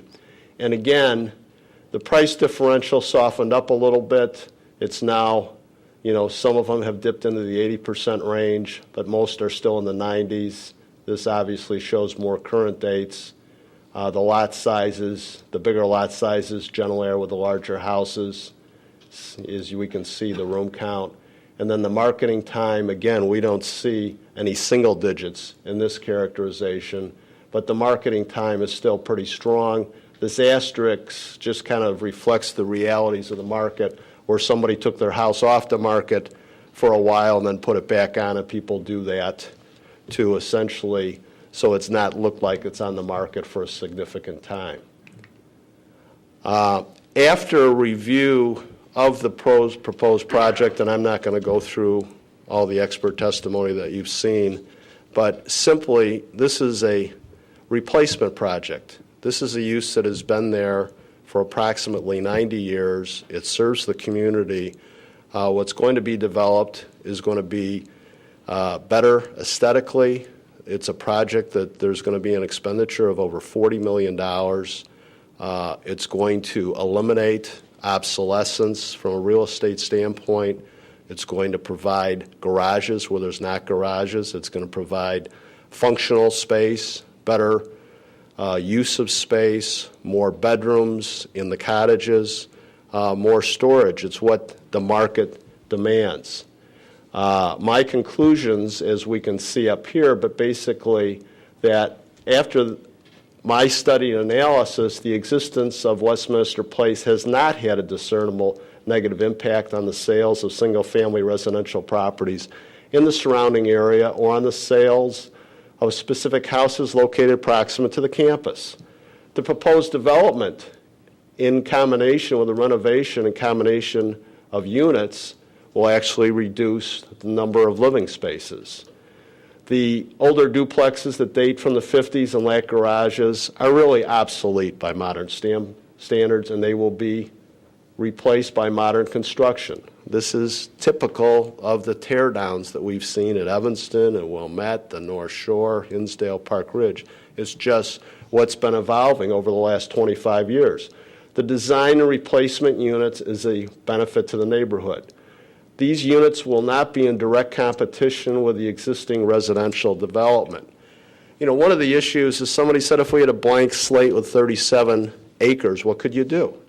With the density, you probably could build 110 to 160 single-family residences that would probably have prices from $600,000 to $1.5 million. It would oversupply the market. It would have a direct negative impact on the entire market, and particularly the immediate neighborhood, because these would be new, better, and they would just provide a supply because there's only a finite number of buyers out there at the current time. Plus, the fiscal impact on the load of the schools, et cetera, would be a negative. In addition, The stormwater management in the area will be improved, which will bring a significant benefit to the area, and there will be significant positive financial impact to the city of Evanston and to other taxing bodies due to the redevelopment. You're going to hear that next, so I'm not going to go into that. The other issue with real estate, gray and uncertainty, in my 35 years of being an appraiser, is a real negative. And whenever you throw gray over something, you generally hurt values. And this planned redevelopment and replacement of Westminster creates certainty for the neighborhood. Uncertainty is a negative for real estate values. Redevelopment of 37 acres, I already went over that with the houses, and the $40 million expenditure is a very positive impact to the entire neighborhood. The other consideration is what happened if this isn't kept modern, if it goes fallow. We've had experiences with a lot of closed schools in the suburban and Chicago area, or major financial or major institutions such as Kendall College, National Louis University, Michael Reese Hospital, Edgewater Hospital. Some of these buildings sit vacant for years and years. It's a negative to the neighborhood. Therefore, in conclusion, it's my opinion that the proposed development will not be detrimental or injurious to property values in the vicinity of the proposed development. And my two standards, number one, it will not cause a negative cumulative effect when its effect is considered, and it does not interfere with or diminish the value of property in the neighborhood. Now we're going to hear the good stuff, the positive financial impact. Thank you.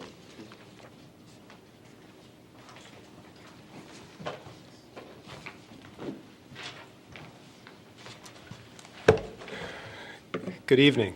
I want to thank the Plan Commission members for the opportunity to participate tonight. My name is Nick Greifer.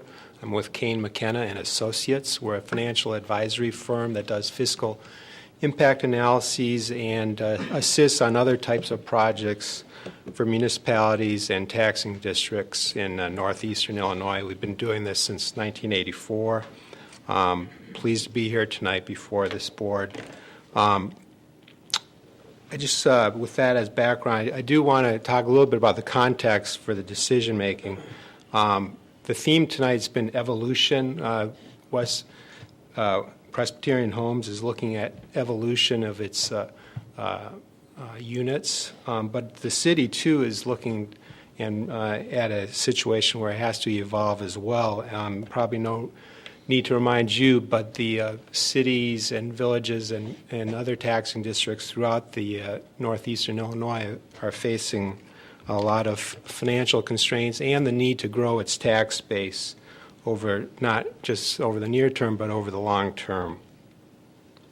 I want to talk a little bit about the foundation for our fiscal impact analysis, hitting on 5 key points. First, I want to just remind the audience that currently, even though Presbyterian Homes is a not-for-profit, it does actually, in fact, pay taxes currently for those land uses that are not health-related. In fact, and I'll touch on this in the next slide, it's one of the largest taxpayers in the city currently.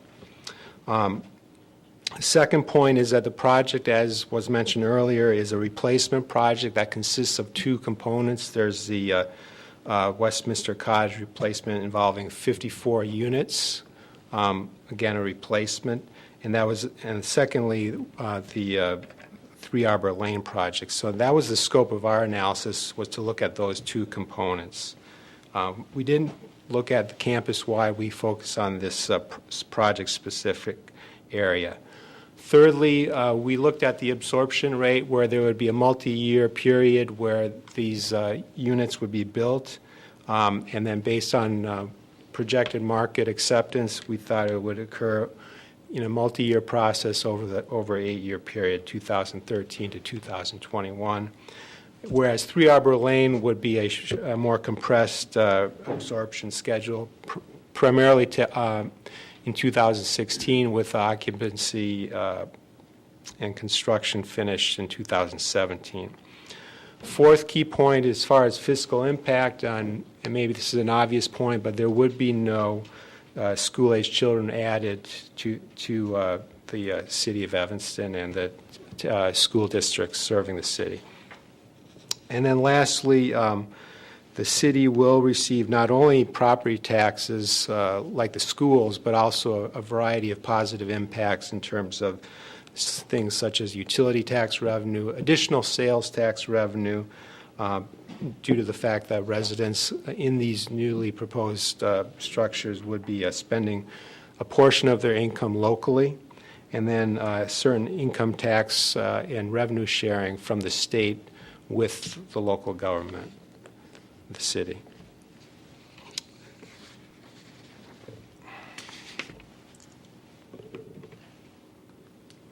So the impact upon the schools, District 65 and District 202 are before you.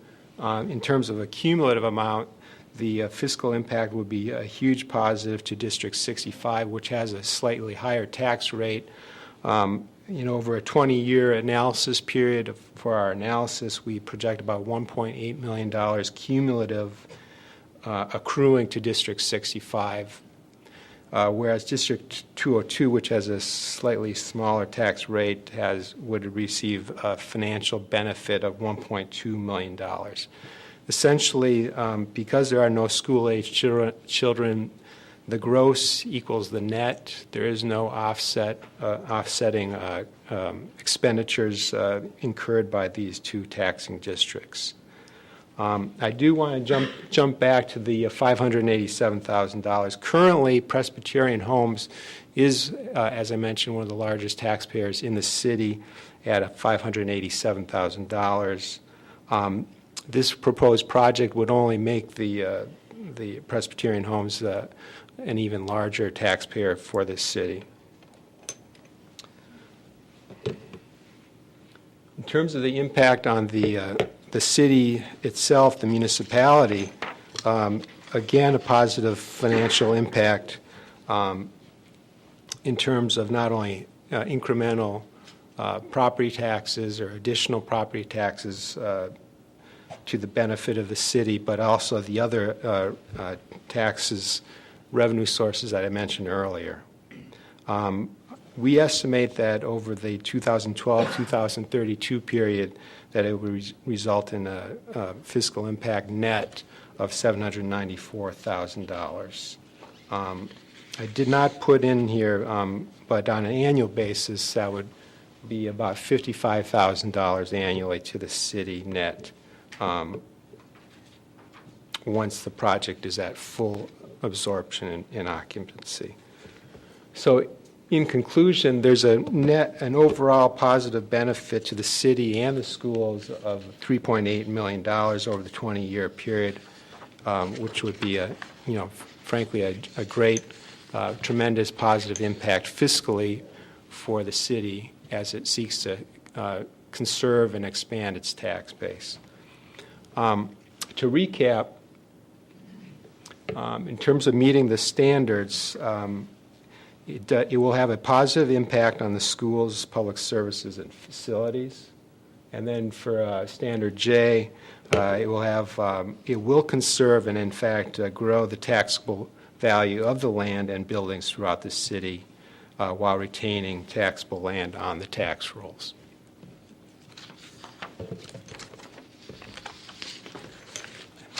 All right. That concludes my presentation, and I'll be available for questions as well.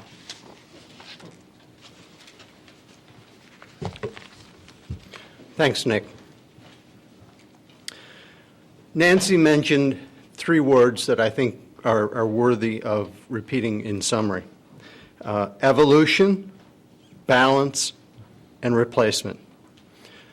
The project is the evolution of Presbyterian homes and their need to address the seniors of today and the future. The plan is an evolution. Been 3 years since 2008 that we've been working with our neighbors, with the city, and our residents to listen and to bring you a plan that responds to their concerns. Each team member has very carefully addressed the standards that govern the plan development and the special use permit that are required to be recommended by the Plan Commission for this project. Without going through each of the standards again, everybody has addressed them, and we've noted in blue who has specifically gone through the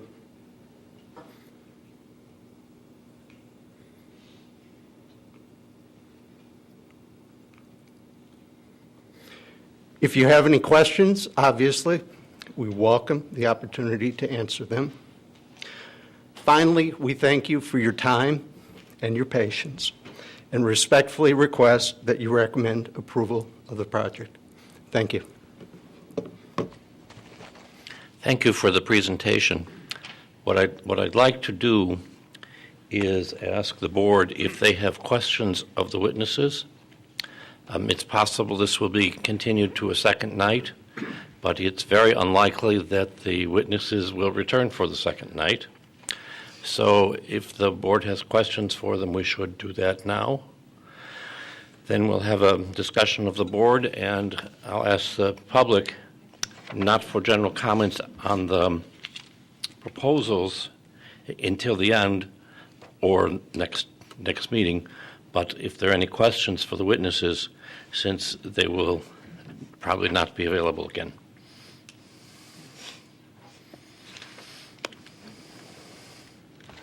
We're obviously all available for questions, and we can be available.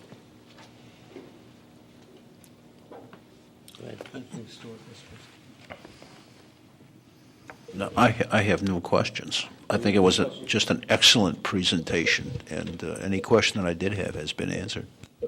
Yeah, I thought it was an excellent presentation as well. I have a question regarding you're reducing a significantly number of units, and it looks like I'd like to know from a percentage-wise, has there been an analysis done on the number of moderate priced units versus the high-end units? Because I do see that you're significantly increasing. Looks like over half will be at a high price point. And how does that impact, your current residents and the residencies over the years of the people that have lived there? Did that make sense?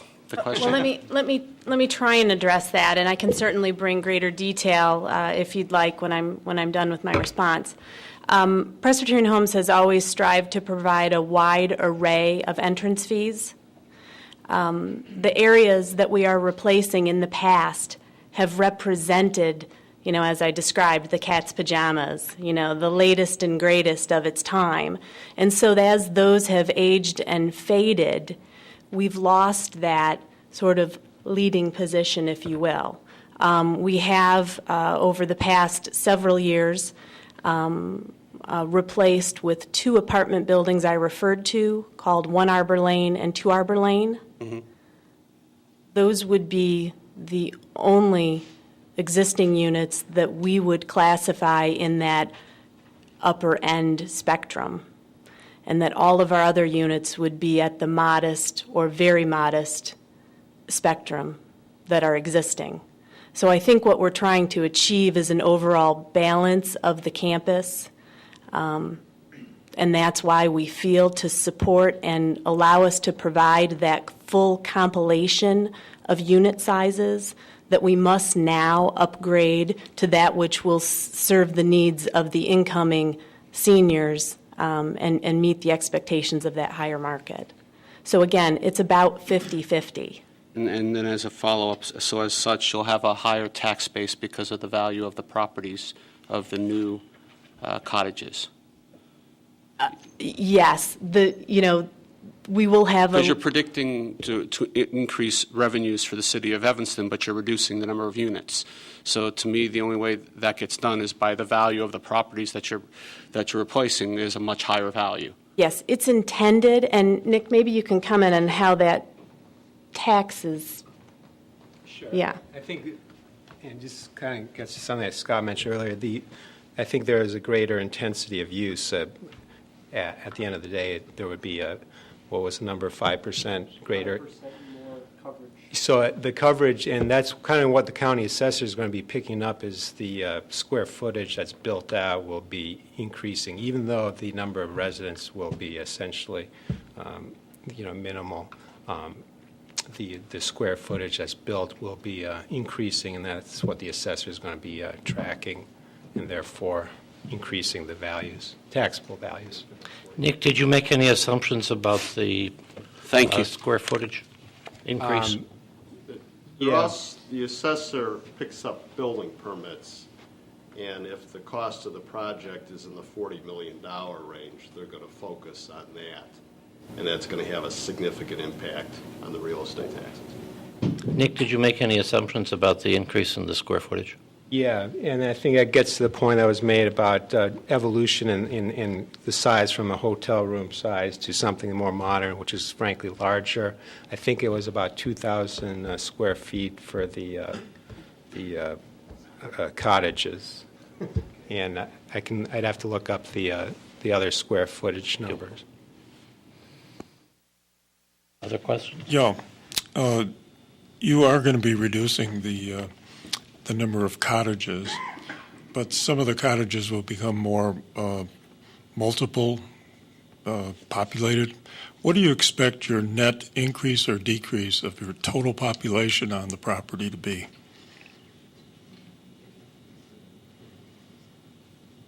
Nancy will obviously address that.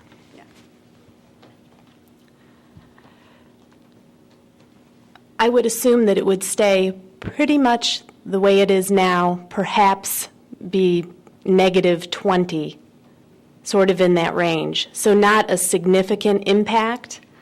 It'll be down a little bit. It won't be down quite as much as the 34 units that we're taking out of commission, but it will be down some. Currently, residents who move into cottages move in now as couples. Okay? So that's likely not to change. Okay. Does that? Other questions? Yeah, the project looks like it'll run through 2031, and as demographics change and standards change for, as you say, assisted living, would you anticipate that some of the design might wind up needing to be reviewed again on the cottages that will be built in the later period? I think John is probably best to address that question. It's okay, I'll stand here. No one has a crystal ball as to what the future of housing, much less senior housing, is. We all take our best guess. And yes, we're looking at a window of 20 years for the absorption of all this stuff. It's the intent that the cottages will most likely be absorbed quicker. They'll be the first to be developed. Three Arbor will come probably midpoint in that development process, if not a little bit sooner. If there is evolution in the product type, I think the one thing that we can agree upon today is that the aging population is more active than it's ever been, and it will continue to be that way. And as a result, the residents of the cottages represent the most active residents of Presbyterian homes. And so as time goes on, those cottages, I think, will remain a very viable component to the seniors, to the couples, the transition out of a single-family home and into an environment like Presbyterian homes. So I don't anticipate the cottages changing dramatically in terms of how they live. They live in a single-floor condition with masters down and all the living spaces on the first floor, and I would not anticipate that changing, sir. Does that appropriately address your question?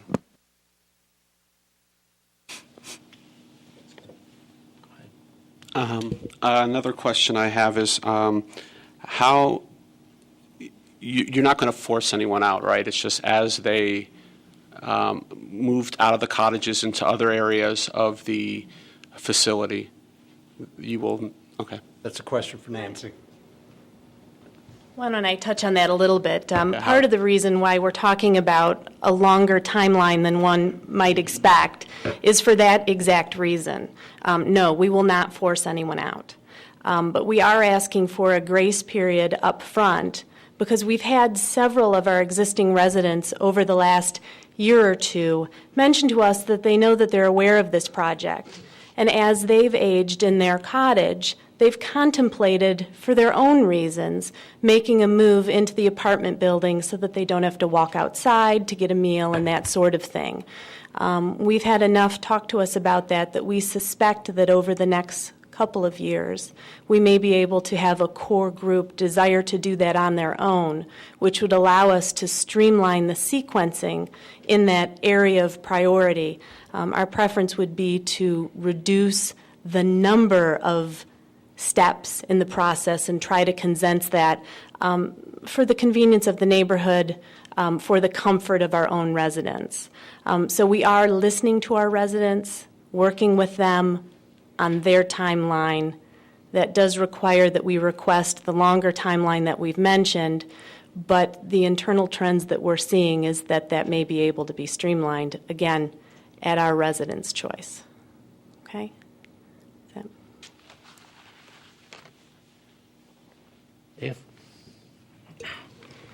I'd like to compliment you all on a very fine presentation. I found the material in the binder extremely informative and anticipated many of my questions. And the presentation tonight was also quite exceptional. I do have some questions, nevertheless. Let's take a few minor ones at first. I noticed in one of the illustrations that there did not appear to be any sidewalks that affronted any of the roads around the cottages. Scott can address that question for us. That's correct. There are no sidewalks today internally, and there's no sidewalks planned. In fact, what we've done is we've actually widened the streets a little bit. There was some concern from our residents that they want to be careful that people walk on the street. The new streets are a little bit wider to accommodate that, but no more paving internally. Then that anticipates my next question of the 22-foot width of the roadways.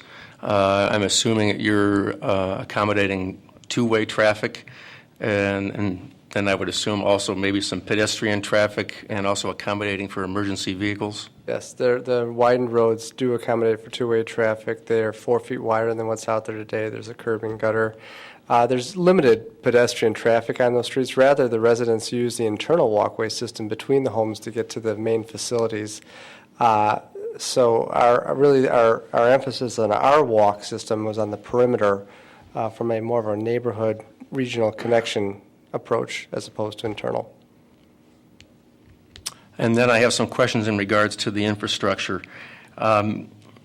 Can you be a little bit more specific in what is being accommodated to handle the water, city water and city waste treatment? I can give you the overview, but we've got our engineer here who might be give you the technical aspects of it. Mike, why don't you come up? Thank you. Hi, my name is Mike Renner with Erickson Engineering, and I'll try to answer your questions as best I can. Which system are you most interested in learning about? Stormwater, water, potable water? Let's start with stormwater. Okay. If you refer back to, and you don't have to put the slide up, but by memory, if you refer back to the slide that shows where the new stormwater detention facility was to be placed in the northern end, the idea was to provide once that first round of replacement cottages were constructed, the beginning of the next phase, that stormwater detention system would go into place. This is something that obviously would have to be worked out with your engineering department, but that is one of the items that was discussed during our meeting, was to begin implementation of that detention system. What it does currently, the stormwater discharges into the sanitary system. We would be taking the old sanitary sewer, which is combined, and that would now would be sanitary only. We'd be creating a new storm sewer system on the property, which would handle storm only. Detention would be provided up in the north end and then would discharge out into your existing storm sewer system. With regards to potable water, the system right now is a pretty antiquated water main system. There are a number of 1.25 inch and 2.5 inch diameter lines that feed the cottages. They're broken into 4 quadrants. All of that would be removed, and there would be a new 8-inch looped water main system that would provide for the water system, which, by the way, would also include, I don't know if it was mentioned tonight, either architecturally or infrastructure-wise, but the cottages would be sprinklered, so there would be, the water service would provide enough capacity for the sprinklering of those cottages. Does that adequately address those questions? Yes, for the most part. Okay. I'll have something maybe relate to that a little bit later. Thank you. Obviously, one area that I presume you can't be any much more explicit on is the phasing of the project, since that is going to be contingent upon when residents decide to make certain changes. In that regard, though, I'm wondering how you intend to achieve the build-out of the eastern portion along Longdale, given what I would presume to be some challenges as it relates to accommodating existing roadways with new roadways, walkways, and so forth. Can you comment a little further on that? Absolutely. Our intent is to move forward in the zone of priority with utilities and the new roadway in 2 steps, the half to the north and the half to the south, in 2 steps. At the top and bottom of each of those steps, the project naturally will blend back into the roadway, the existing roadway system. Ties and loops will be made into the existing utility systems as well. So those will be done in 2 pieces. When we get to the latter part of the project, the inboard portion of the campus, that will also be done in 2 pieces from a utility standpoint. Once one of those pieces is done in the zone of priority, we will then move forward with clusters of cottages in that area where the first portion of utilities has been installed. I do want to clarify one of my comments that I made earlier. And I did indicate, and we will move forward, we have several residents that have indicated their interest on their timeline to relocate. But since 2008, when we have been contemplating publicly this plan, we have, with new incoming residents, shared with them the plan. And we have had residents move into the cottages knowing that this project, in our opinion, was imminent. And those people all understand that, there may be some adjustment for them in conjunction with, the project. But, and so I want to clarify that. What do you mean by adjustment? Like moving to different cottages? Or? Right. So people who have moved in since 2008 have agreed up front that they would relocate depending on where we would move forward first and how we would phase the project. So I want to be very clear. Our intent is to have the cottages vacate as they naturally would and accommodate our residents' timing and schedule and preferences. But there have been accommodations for people moving in since 2008 that have been made for them, concessions, knowing that at some point they would, if their neighbor 2 doors down and to the other side were vacating, that they would understand that we would create a cluster in that location and that they would vacate. So that's, and so I don't want to be misleading. That's been understood prior to their entering the campus. Okay. Okay, you are asking for a height variance. What is the height of the tallest building you now have on the campus? John? The highest building on campus right now is the 2 Arbor Lane building, the most recent building. It's 42 feet 6 inches.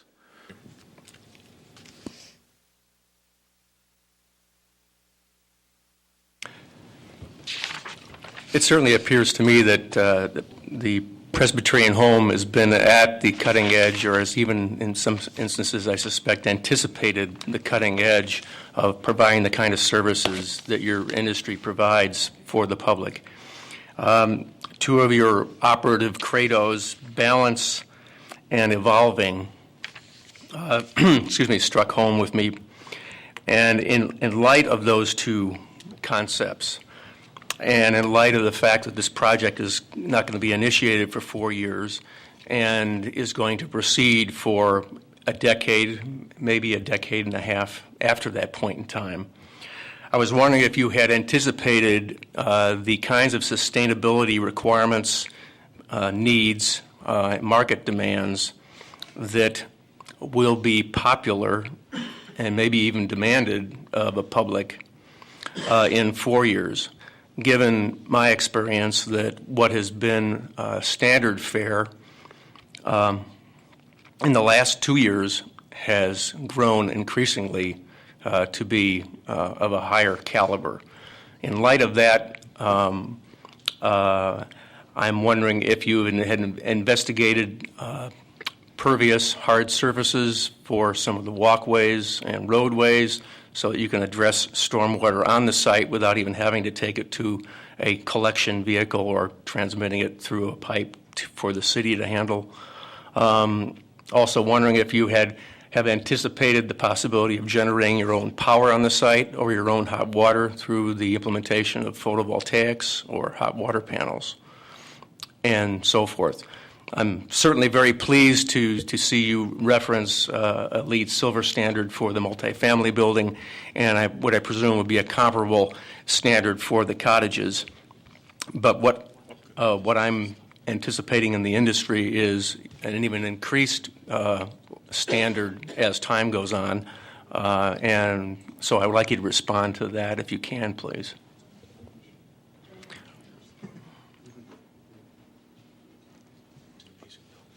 I want to make just one comment, and then I'll hand it off to John Tulte. But Presbyterian Homes does currently have the ability to produce all of their power needs on site. So we've had that for the last 7 years on our Evanston campus. We do strive, and again, we own and operate these facilities. Our intent is to be here for another 100 years, and we do strive and attend to install truly the highest standards as far as energy efficiency and conservative, thoughtful planning and material selections. I'll let John make some comments on perhaps some more specifics. I think your point is very well taken. Again, much like the senior housing arena, the notion of sustainability, the notion of technology is ever evolving. And given the fact that this project is going to unveil itself over a period of time, I think it would be naive of me to say how the delivery of that project is going to occur over that time. I think from a standpoint of stormwater management, things like that, that's a problem we have to solve today. And we've got to do it right, both for the city of Evanston, the neighborhood, and the Presbyterian homes. As Nancy's alluded to, they're the owner and operator of this. This is an institutional quality environment. So construction methodologies, as time goes on, could very well evolve. There could be a better way to build a mousetrap, and we would never turn our back on it. We'll tell you right now that we would do this in the very highest level of quality and delivery methods, but how that materials that might be available to us when 3 Arbor comes out of the ground, or the methodologies of how those walls are constructed, or specific materials that might be available to us that aren't available today. We'll take all that into consideration in delivering the very best building for the very highest of standards for the residents and for the Presbyterian homes in general. So I think that's a very long-winded answer to your question, but the idea is that, our industry moves along with the evolution of technology. And to say the way we're going to do it today is the way we're going to do it 15 years from now, that's not going to happen. So we'll remain modern with the with the technology, with the information that we have available to us, and provide, in my opinion, an even better and an even more sustainable environment as time goes on. I think Scott has some insight he wanted to add to that as well. If I could share just a different perspective and looking out 20, 30 years, I had this exact same discussion with the village board in Oak Park the other night and talking about fiscal and economic sustainability in the future. And it isn't just the materials and the methods. It's really the big picture of how we live and work and everything else. And so I think some of the issues may be more policy driven than they are methods and methodology, which will change, as John described. There's going to be new things. We implemented sustainable technologies in a streetscape program in Oak Park 2 years ago and found new technology as we move into phase 2, because the other one cost us way more than we thought it was going to be. And it wasn't fiscally sustainable.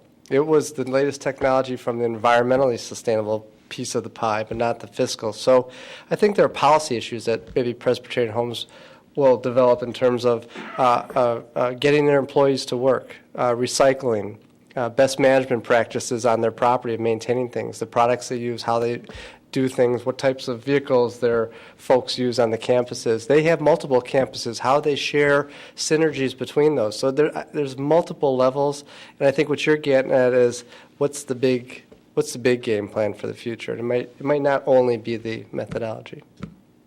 So, other board members? I have a few questions. The first is for Scott Ferris. I think I saw conceptual landscaping plans for a project to be constructed over a long period. I suppose I should preface my question with saying I assume that you are all good people of good faith, and especially the Presbyterian homes.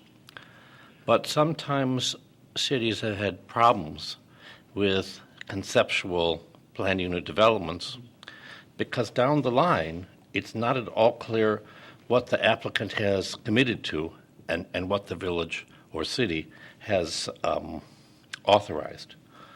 So how do we know what you're committing to with more or less conceptual plans? Actually, more conceptual. Yeah, I think the kind of the rule of thumb as you go through a PD process is to establish a desired intent or a agreed upon intent that we can live by and that will develop. The plan that we put before you is obviously conceptual in nature. It describes where we intend to do plants and trees and shrubs and the different types and the different quantities of those areas. And the PD would have an agreement that would define those as a fixed parameter. But I can tell you for a fact, and I think I made allusion to, there has to be an element of flexibility. There has to be a global perspective and there has to be a number generated by it, but there has to be flexibility because we don't know, as John indicated before, which footprint is going where, which building is going on which particular site. They may change in terms of we put this model here and this model there, and there may be different foundation planting plans for any one of those. I think it would be our intent to work with staff to develop a fixed palette of plants that would go in there, a fixed quantity that we would work off of, and use that moving forward for the next 10, 15 years. I mean, this is going to be implemented over time, so some of the things we plant in 4 years will be all mature by the time we finish the project in 10 or 15 or 20 years. But we would have to define that as part of this process, and we would have to come before you on each building, if I'm not correct, as a building permit plan for every one of the houses and provide a final landscape plan as part of that as well. Let me ask the same question to the architect. I can't tell what's being committed to. You mentioned 5 building types, but I couldn't tell if they're exemplars, if you're committing to build the 5 types in various combinations. You mentioned basically all of the facade coverings that exist and said you don't know the relationship and what will actually be built. What's the Presbyterian Homes committing to here? A better way to say it is, what is it you're trying to get authorized? Anything? Some things? I understand the general concepts, but the specifics are very vague. The footprints that we've represented in the plans, in the site plans that you've seen here tonight, represent the largest possible combination of buildings in each specific site. Because the cottages, let's call them units A, B, C, D, and E, A through E, range in scale from 1,610 square feet to 2,185 square feet, I think. So as we combine those units, number one, we got to make sure that as we conjoin units A and C, that they marry together appropriately, that we're not putting pieces that don't fit right together and don't look appropriate along the streetscape. That's number one. But as we represent the site plan here tonight, we wanted to give a worst-case scenario in terms of those footprints so that we knew the biggest possible footprint and combination thereof that we could represent on the plan, knowing that we have minimum setback requirements, not only from the perimeter property line, but adjacencies. I think 12 feet is the setback that's required building to building. So I think there is an act of faith as a part of this process in terms of the plan development that says we will continue to work with you and we will demonstrate to you how each of these combinations works together as each building is developed and constructed. And we have shown you how those units can marry. It is not our intent, as we said, to create a streetscape of all A units or A and B units, but instead marry the variety of unit types that will be driven not only by the requests of the residents themselves, but ultimately the ownership and Presbyterian Homes, who's the ultimate arbiter of this process in terms of what goes where. So we want to be very careful as to how we create that streetscape so that it's appropriate and meets the needs of this plan development process, but also marries and meets the needs of the residents that hope to live there someday. The question in planning unit developments of providing flexibility, but also some regulation, correct, is a difficult question. Correct. And do you think it would be possible before the board makes a final decision to be able to sketch out for us and later for the staff that has to interpret what's been approved, what's being committed to? The permutations, you mean, essentially, of the different unit types? Well, the restrictions that are being committed to. Yeah. I think I understand where your question is going, and I think it benefits us all to have a wide array of selections made, and we have in mind a percentage that we're expecting of each unit type, and it is our intent to have that sprinkled throughout the campus in I want to say almost a more random pattern. We don't want to have units C, C, C in a row. And so what we could provide is an anticipated mix we'd like to not say which specific unit type goes where, but as a unit type is picked in a certain location, we'll ensure that we limit the possible choices in adjacent units to alternate units so that we don't have multiple units of the same type in a row. So we can share with you a range and mix of what we're anticipating. I think what we're trying to do here is assure that we don't have monotony. And so that's the plan, and that's good for the city, that's good for the neighborhood, that's good for us, that's good for the future. So we can suggest a mix and give a range of the varying types that we expect and give a variety of what those percentages might be. I think also we will be careful when looking at the exterior finishes. Again, we will ensure, our designers will ensure that there is variety. We will not allow brick, brick, brick, brick, stucco, and so forth. We will make sure that the units or buildings, building by building, receives a wide variety of applications of the different finishes that we've discussed. And I think that we can try and denote that and bring that back. I guess that I'm asking, eventually this turns into an ordinance. Mm-hmm. And I'm asking what gets specified in the ordinance with respect to these issues. What's the outer edges? Mm-hmm.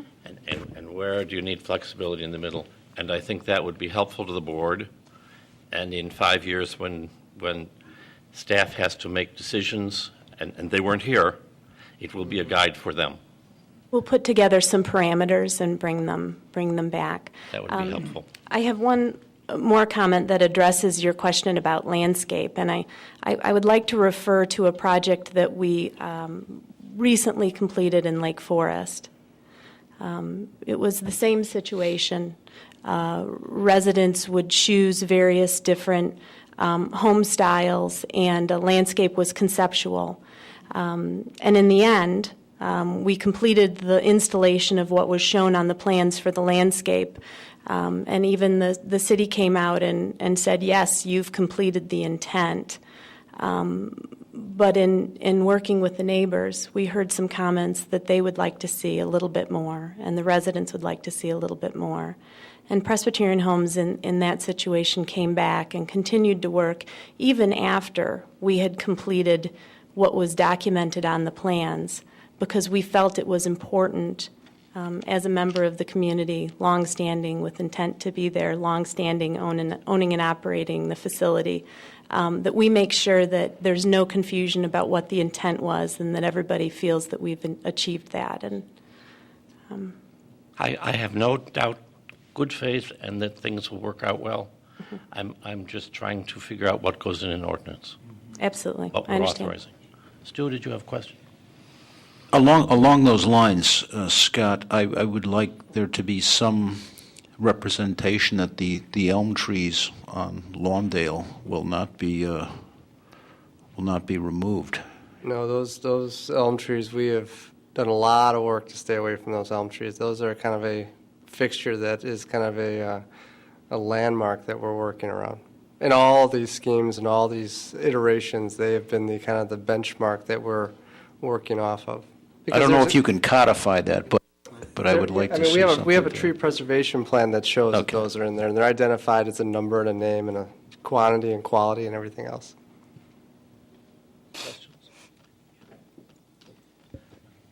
I want to compliment everybody on an excellent presentation. A lot of work obviously has gone into this. I just have some questions specifically regarding Section 6-8-1-10. It provides that each plan development shall be completed within 2 years of the issuance of the special use permit for the plan development. If extensive or staged development is approved as part of the plan development, however, the 2-year requirement may be extended to provide for a more reasonable time schedule. I understand everything that's been said and represented regarding the need to stage the development. My question is, as it relates to the reasonable time schedule. Ms. Tolan, I think that you talked about, or you touched on having discussed or presented this concept or plan over the years and spoken to some of the residents that live there, and that people are aware that this is going to happen. And my question is, looking at the schedule, starting in potentially spring of 2012, and then ending in spring of 2031, is the schedule that's been proposed one other than what has gone into the assessment that the 4-year waiting period is reasonable? And then secondly, is the schedule that's proposed, for example, for phase 1 and 2 and 3, are they conservative or aggressive timeframes? The schedule that we have before you on the, well, it's schedule of development, page, 12. We would consider that a conservative schedule. If we were to slow down the startup of the project, allowing for a more convenient phasing, we would not anticipate that pushing the end date of the project out by the same number of years. Okay? What dictates this schedule is really the typical rate that we've seen over the years of the cottages that exist there now vacating of their own accord, and our commitment to not require anyone to move unless they're choosing to do so. With that said, because this project has been a project that we've been talking about now for several years, because we have had some of those units occupy with folks who have pre-stated that when the time is right, they would be glad to take an apartment or an alternate cottage. With that strategy for the next couple of years, that might allow us in that zone of priority to have a more immediate, larger grouping. So again, I'm not anticipating that the end date in this schedule would move out. We're just talking about condensing those steps, really in an attempt to make it more convenient for the neighborhood and our own residents. Thank you. The other question, I believe that you might be able to address along with, and I didn't catch his last name, but Nick from Kane McKenna. And I apologize for calling you Nick. But do you expect to have many vacant units for any extended period of time as you're trying to develop a queue in order to commence your phases? Because they need to be vacant. So they're all not going to be vacant at the exact same time. You're going to have it staggered. What, if any, impact would the vacancies have on the taxable revenues on the project? Yeah, the answer is none. There would be no impact. Our property would maintain its value. We wouldn't, yeah. I think there's going to be close coordination between the construction and the occupancy, first of all, so I think, there's going to be close coordination between the construction and the occupancy. And then secondly, I think from a Cook County assessor standpoint, it wouldn't be like a vacant commercial building that's going to be probably appealed and the taxable value would go down drastically. It wouldn't be like that scenario. Thank you. Any other questions from board members? Go ahead, Dave. Tagging on to some of the questions that Scott had, I'm also reflecting on what a plan commissioner or a city official is going to do in 4 years as it relates to the specific building materials that you've talked about. You've spoken about quality materials of brick and stone, siding and stucco.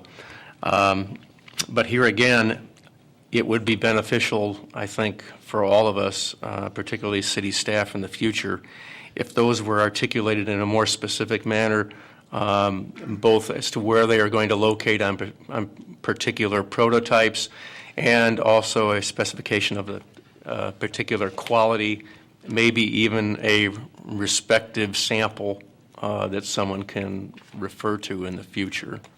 Very good question and very easily accomplished. The intent is, in terms of the design of all these units, that the areas that we have depicted as stone or brick masonry remain stone or brick masonry. The colors may change from unit to unit, the brick may alter, but we can identify within the context of the skin of the building what's going to be stone or masonry, what's going to be stucco or siding, and provide a color palette. We can provide material samples. We can provide a specification that will be met or exceeded as time goes on.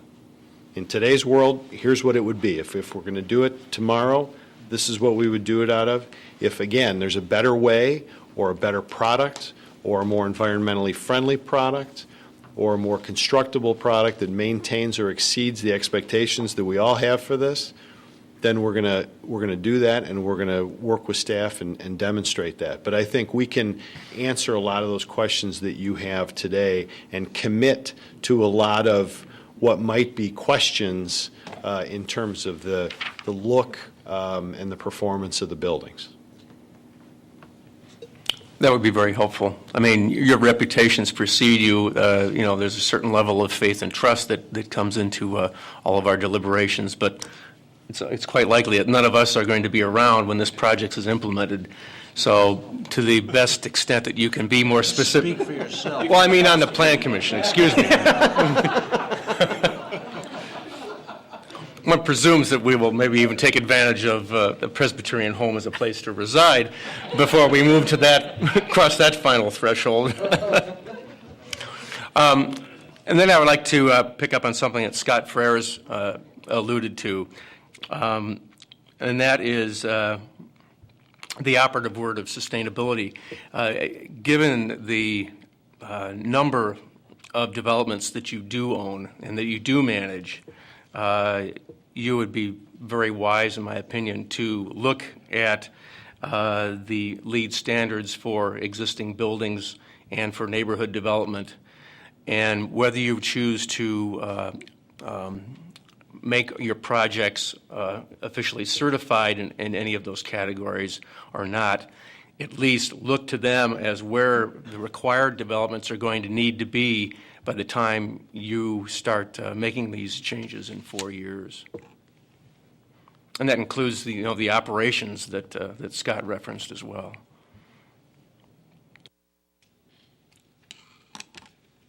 Anything else from the board? Is it all right with the board if we take public questions for the witnesses? Yes, please. Sure. Does any member of the public have questions for the witnesses? You have, I have a list of people who wish to speak, but I don't know if they're asking questions or making statements. Any questions for the witnesses? Can you identify yourself for the record? And I'm going to ask Craig to place this where people can write down their names and addresses. My name is Jay Lytle, and I have really two questions, but by way of background, I'm a 43-year neighbor of the Presbyterian home, and through my position on the Plan Commission and as alderman and as mayor of the city, I've been involved in the development going back to the contribution of Cartwright Park and putting the property in the tax rolls and all the evolution since then. But my two questions are this. As a neighbor to the east, you've put up, you could either call it a, green landscaping or you could call it a wall. And I know that our kids in the neighborhood have played along Lawndale there, and My wife and I like to walk. Maybe we sneak into the Presbyterian home there and take walks. But is it so forbidding that we're not going to be able to do that? Is question number one. And question number two is to go to Commissioner Galloway's question, where I'm still a little uncertain as to are the individual units going to be LEED certified?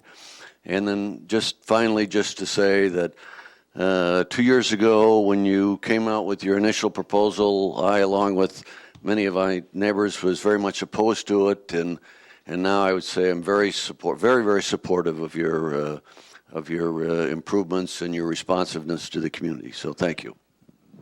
Thank you. Those are excellent questions. I'm going to let John answer the one about the units themselves in terms of LEED certified. With regards to the landscaping, we've heard a lot of different interpretations of how the neighborhood uses that property, and we're certainly aware of the fact that while it's our property, it has the stigma of being a neighborhood place, and that's important to us, and we recognize that. And I think it's our intent, while we don't have final landscape engineered plans with all the locations on them, I think we would work with everybody to make sure we hit the mark in terms of the opacity or lack thereof in that area to allow people to get a good feel for it, that it isn't going to be a wall. Clearly, we heard from the folks on the north that we want to have a more transparent, open green space, not walled off. We heard a different story on the southern end, and I think our landscape approach would be respectful of all those requests at the end of the day. To answer your question, Mr. Lytle, regarding the LEED certification, the apartments in 3 Arbor would meet or exceed the LEED Silver requirement of the City of Evanston. Currently, there is no requirement of the cottages to meet or exceed that same LEED certification.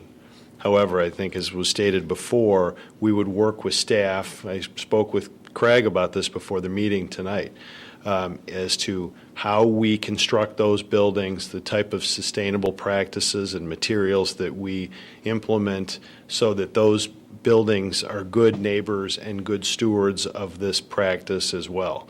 It's a component of our practice at OKW that we take very, very seriously and virtually use in all of the work that we do. So whether or not there's a governance requiring us to meet something, we would approach all the projects from a similar point of view in hopes of utilizing the best and most appropriate methods for their construction. Is there anyone else that has questions for the witnesses? Hi, my name is Joe Hill. I believe probably Ms. Tolan can answer this, just a point of clarification. You're replacing 59 units over there that I believe are single-family units, and it sounds like the 54 you're replacing are multiple family units, two-family units, which would lead me to believe that would be an increase of roughly 100 people. So how do you get to your 20-person decrease in terms of overall residents? Okay. The 59 cottages, most all of our cottages, when people move into them, move in as a couple.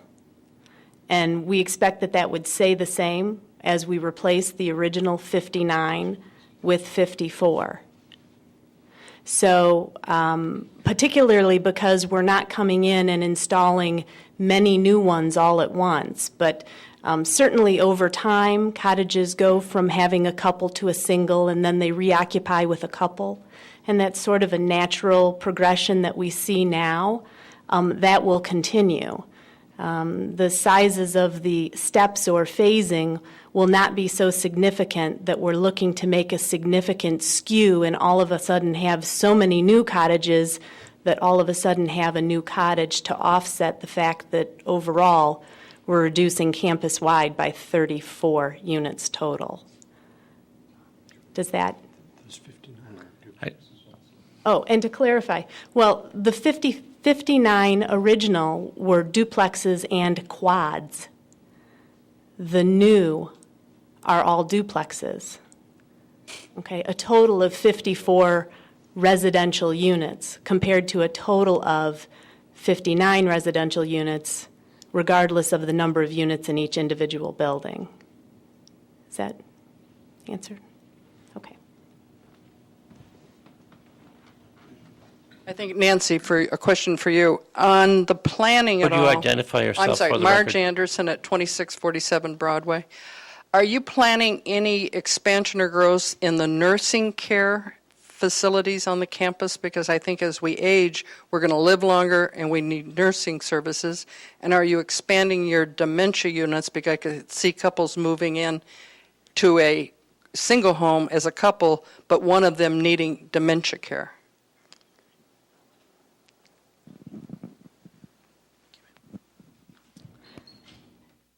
Now, as an owner and operator of healthcare, we renovate those areas of our campus on a regular basis as needed. We do not have a plan at this time to increase the number of healthcare beds on our campus. In fact, our statistics show that we have ample to support the need of our campus, as well as we receive many community patients into our facility currently. Of course, our campus census, as I've spoken, will be going down. Our independent living quantity will be going down as part of this project. So in a sense, that creates a small portion of additional healthcare capacity that could be extended to the outside community. Okay. Anyone else have questions of the witnesses? Does the board want to take statements from the public that's here tonight or at the next meeting? Let's take it. Sure. Okay. Yeah. How many people are likely to speak tonight on this? Just one person? Two. Two people? Then let's take Oh, statements. well, let's go.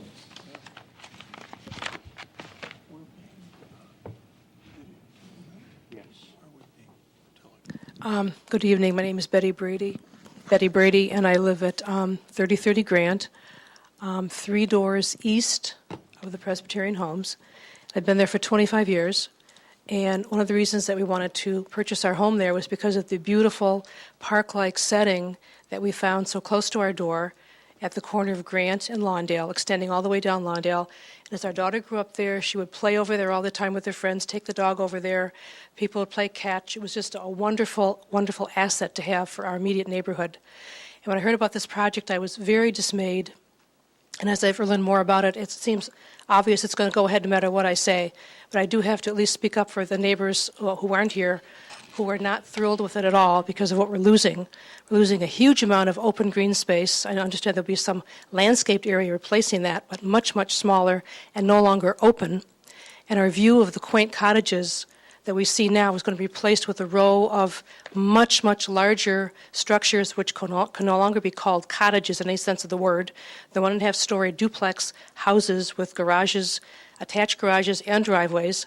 And so our view along Lawndale will be largely a view of garage doors, which is one of the most unattractive settings you can have in a cityscape. But it seems obvious this is going to go ahead no matter what, but I at least hope that there's some chance that perhaps there could be some scaling back of the number of cottages and the proximity, especially to the corner of Grant and Lawndale. I believe at the meeting last week there was some talk of reducing maybe 1 cottage. I'd like to see that cut back even further. And also I believe that there would be a negative impact on the value of the homes, especially the ones along Lawndale that are going to have to look at this row of garage doors. I can't believe this is not going to affect property values. I mean, I've read over the statements about the standards that have to be met and the claim that their property values will increase. I don't believe that. I think they will go down. It's an intangible. We can't measure it right now. Only the future will tell us how that will work out. But I just can't believe that looking at a row of garage doors is better than looking at green open space, which is there now. So I just hope that this will be taken into consideration. Although I see the board is extremely impressed with the presentation, it was very professionally done, of course. They can bring forth, all their experts, lawyers, accountants, et cetera, and everyone can speak to that, where the neighbors are not so well trained in such discourse as that. So I thank you very much for your attention.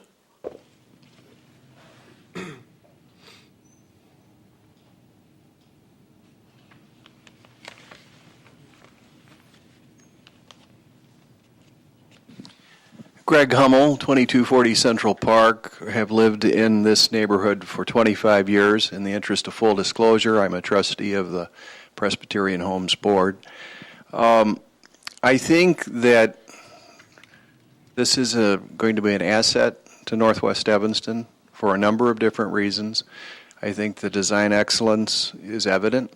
There is a park, Cartwright Park, at the northwest corner of the campus.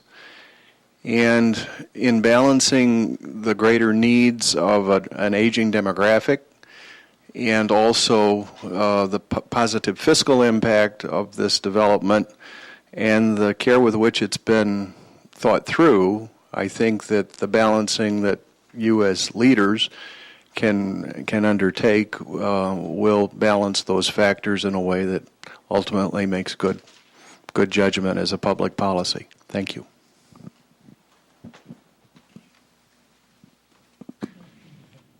Do we have one over here? Someone.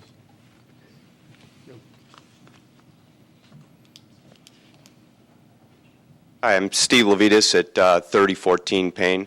I'd like to just make two statements about the project. I would agree with my first neighbor who spoke about the green space there. That's very important to us and our families. I mean, whether I understand it's the Presbyterian Homes land, and but we've grown up here. Our kids have grown up kind of playing on that land, and they use it more as a park than setback or whatever you want to call it. So what I would say is, it's a shame if we do lose that, and to replace it with trees is a nice feature, but the openness of it is a very unique thing to our neighborhood, and is pretty important to us. So the other thing I would add is I think that the traffic impact has been kind of understated here. We see a lot of added traffic cutting through off Gulf Road, down Central Park, and then down Payne. I'm not sure if Normandy experiences it, but we definitely see traffic, and I think it's more employees than residents of the home who are, we call cut-throughs. They come flying down Payne, go down west on Lawndale, and then cut around into the Presbyterian Homes operations there. So that's a serious concern to us, and adding 200 parking spaces to me means 200 more cars in the neighborhood. Whether or not the residents use the same cut-throughs, I don't know, but it seems to me there's going to be a more substantial traffic impact than what's kind of relayed here. And I just, I think it's a serious concern to the neighbors. So that's all I had.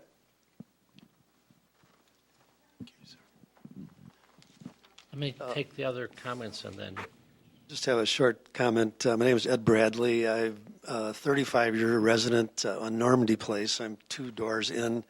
And I too value the green open space.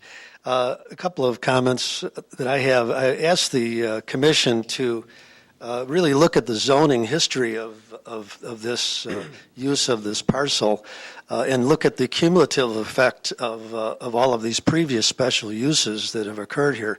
We've sat back as neighbors and we've watched first the recreational facility being built. Then, and at that time, there was an attempt to build garages on the southeast and the northeast corner, and that was turned down by the commission. I'm not sure by the commission or the zoning board, but in any event, in the past, the city has protected the northeast and the southeast corner. When the first ordinance was entered back in '61 to allow the creation of these cottages, there was a special provision in the ordinance, and the provision basically said that no garages shall be built at either the northeast or the southeast corners of the property, but shall be at locations and constructions in such manner as approved by the director of planning. And so that was the concept, and something that the neighborhood's always relied on is that these spaces would be kept open for the neighborhood. And it is a buffer from what has become a very highly dense use of this site. I mean, when you look at what they've done, we now have two buildings that were built, two four-story buildings that were built in the last 7 or 8 years. Now they want to put a 36-unit four-story building and get a special use on height. We have to look at the cumulative effect of this on the erosion of the space, open space of the property. And when you look at the overlay of what their plan is and what's existing now, it all comes at the expense of the neighborhood. It's all pushing outward so that the space that's preserved is the space that's within the buildings, within their campus. And so the ultimate losers on this are the outside neighborhood. One way of handling this is they've really pushed the envelopes on these larger structures, which are taking up much more space with the double garages. And if they were to limit that and take one duplex off on the northeast corner and one duplex off on the southeast corner, that would be 4 units.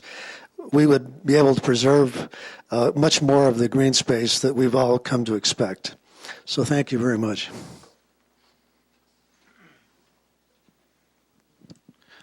Jay Anderson. I live on 2111 Lawndale. So I'm one of the residents of those homes that were pictured up there. And I've been there for 6 years. I have a 3-year-old, a 7-year-old, and a 9-year-old who play in that green space. And you accurately described what I see every day. And when it was one of the major decision factors when we purchased the home, and thanks, Ed, too. I'm going to carry on some of your points. I was wondering if you'd be willing to bring up that slide of the current versus the future image. Because it's, and I think you guys are starting to get on a very important point, which is trying to nail down what exactly is going to be authorized or what are the limits. And I think that's an important theme. And I think one of the themes and the trends here is that they're asking for a very large change in terms of the space and the density of what's currently there.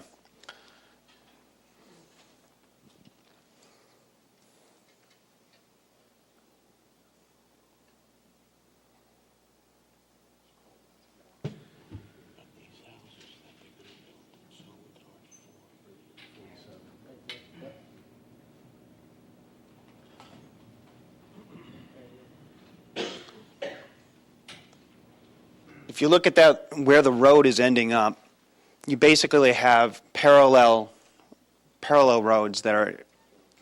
Sure, great.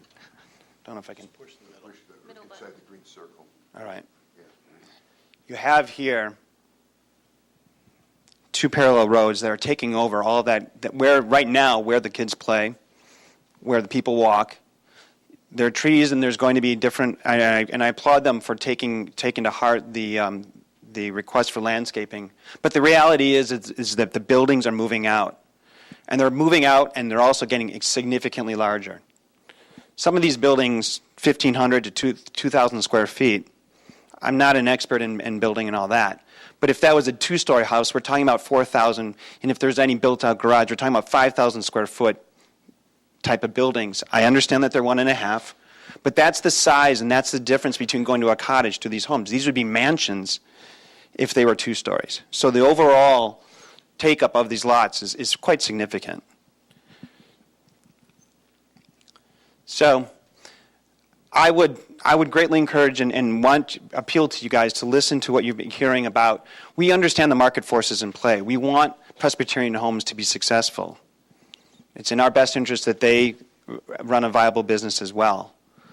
But I think they can achieve that without getting so expansive and taking over so much of what was pre-existing and not piling on over cumulative effects over the period, over the years, which it seems to be accelerating. I haven't been there that long, but it started in the 60s and 70s, and now over the last 10 years, it's been going even bigger. So I want that to be received. Thank you. Any other comments from the public?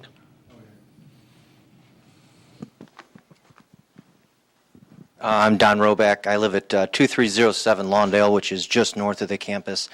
And I'd like to commend, it was a very nice presentation, very professional. You guys did a great job. But I would like to, extend some of the comments that have been made, and specifically as it does relate to that northeast corner. Now, my kids have played on that. I've played on it along with them, and it's been a great asset to the community.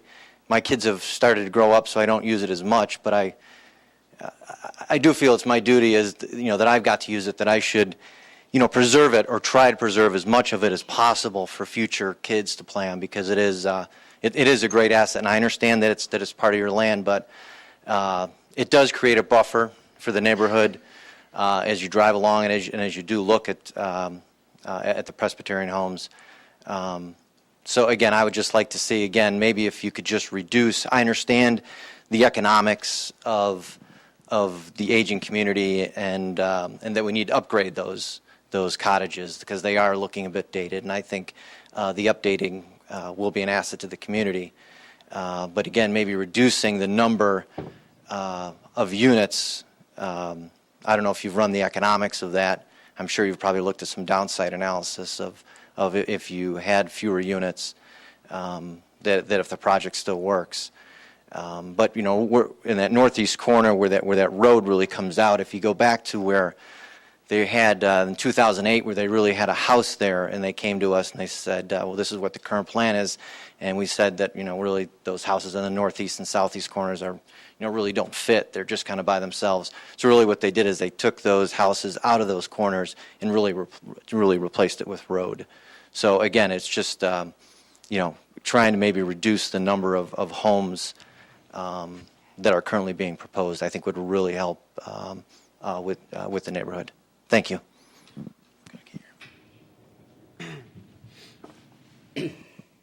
Any other members of the public have comments or questions? Go ahead. Mr. Chairman, if we can, Scott can address a few of the questions. The questions are all the questions and the responses are all good, and we've heard them now for 2 years as we've gone through this process, and we understand that the space that is part of our east frontage along Lawndale is perceived as community open space, and on the other hand, there's a careful balance. That was one of our words tonight, was a balance, and the balance is operating a retirement community, moving the retirement community into the future, and providing the services and the facilities that are needed to operate it and be fiscally sustainable. And sustainability word came back up again.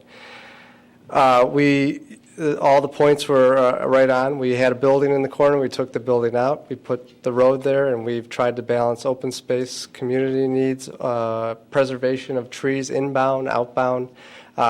Clearly, Lawndale is a public space. And Lawndale by itself, when you really look at it, is a single loaded road with 3 homes that face on it.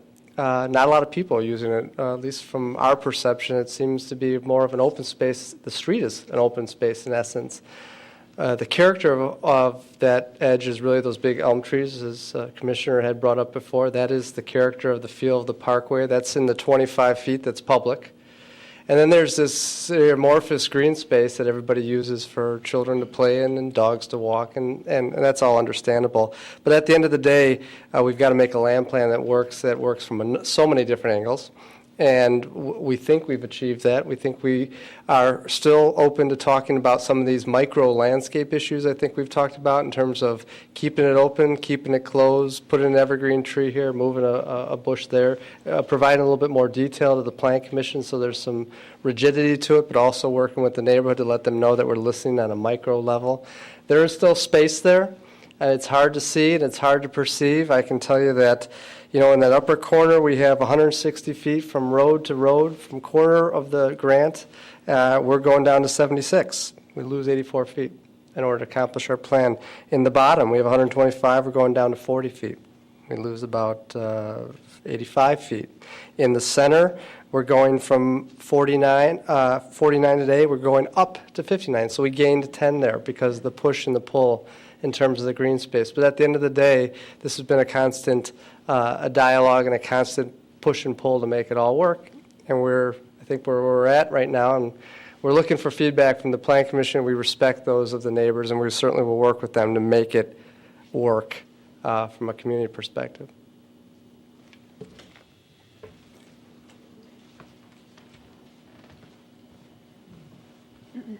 I just want to reiterate, as Scott has mentioned, through the years that we've had discussion with the neighbors, we have reduced units. We started with 59, we presented 56, we're at 54 cottages.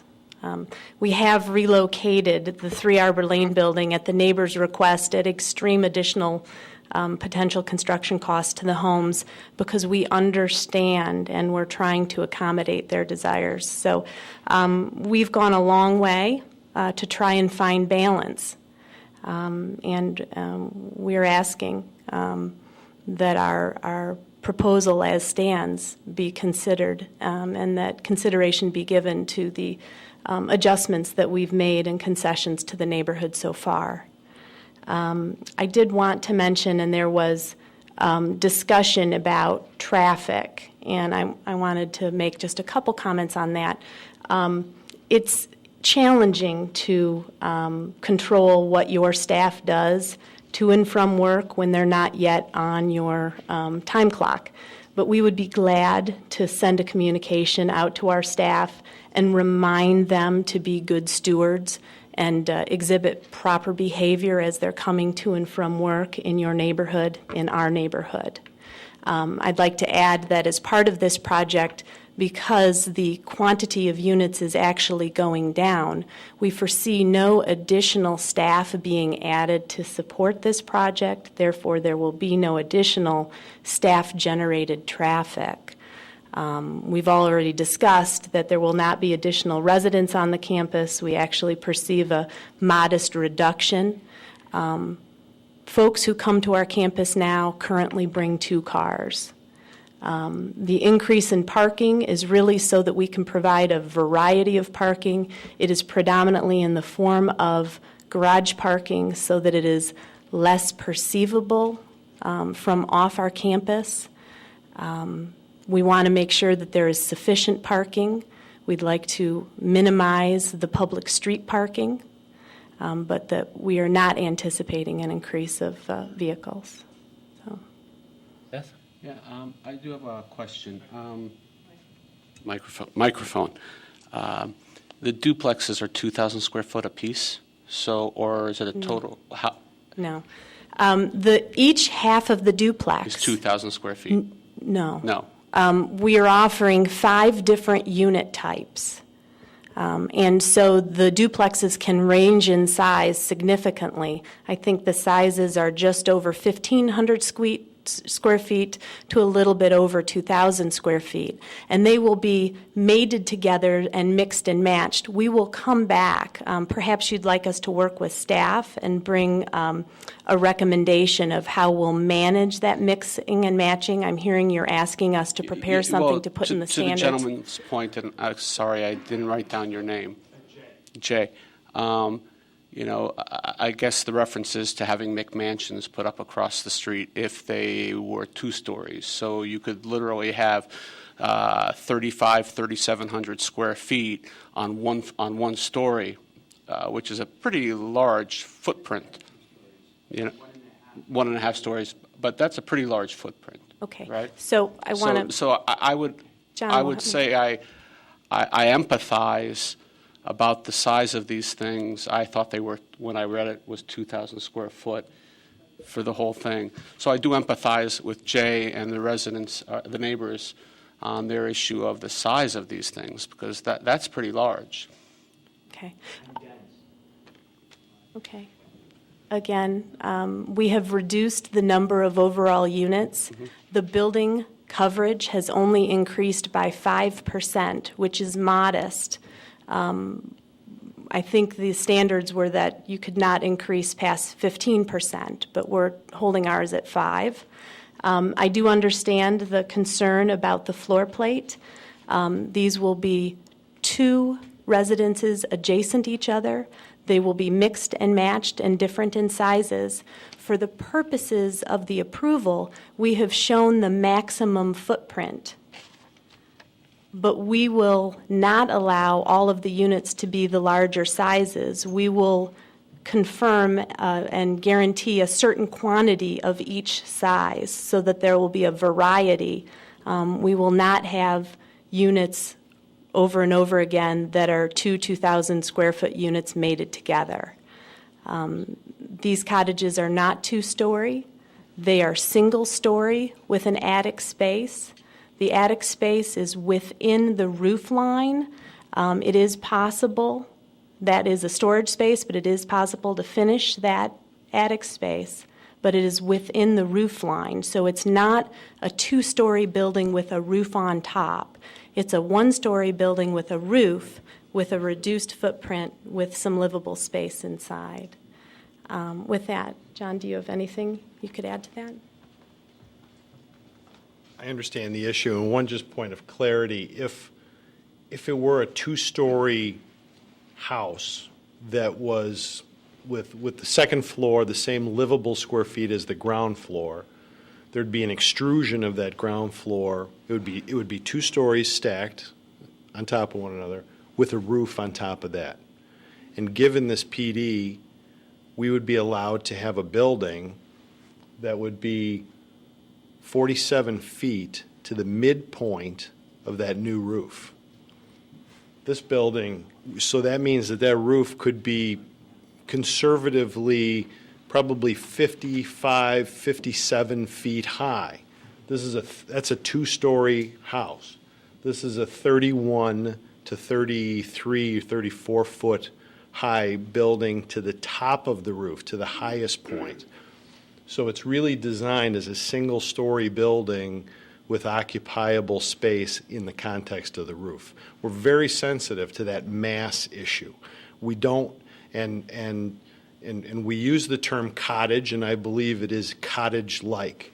So we want to be careful and respectful of the mass that these buildings generate. The existing units out there, the existing cottages, range anywhere from 11 to 1,350 square feet, I believe, and are packaged as duplexes or quads.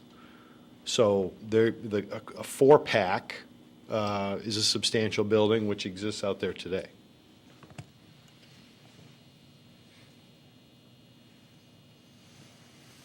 I'd like to thank everyone that's spoken. We will be taking statements from citizens and the applicant at our next meeting. The board will discuss it at the close of any statements. We will address the standards and then make recommendations.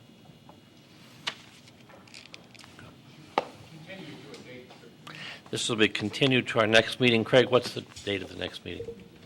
April 13th, which is on your agenda. Be April 13th. And the record will remain open for additional comments, testimony. But I don't anticipate that the applicant will bring the array of experts that are here right now. Is it possible to get a copy of the presentation? Great. We'll make the presentation available. Electronic Yes. presentation. Thanks. We have a plan development site that we have a website. I believe it's on here, cityofelvanston.org/plan commission, and that will link you to our digital information.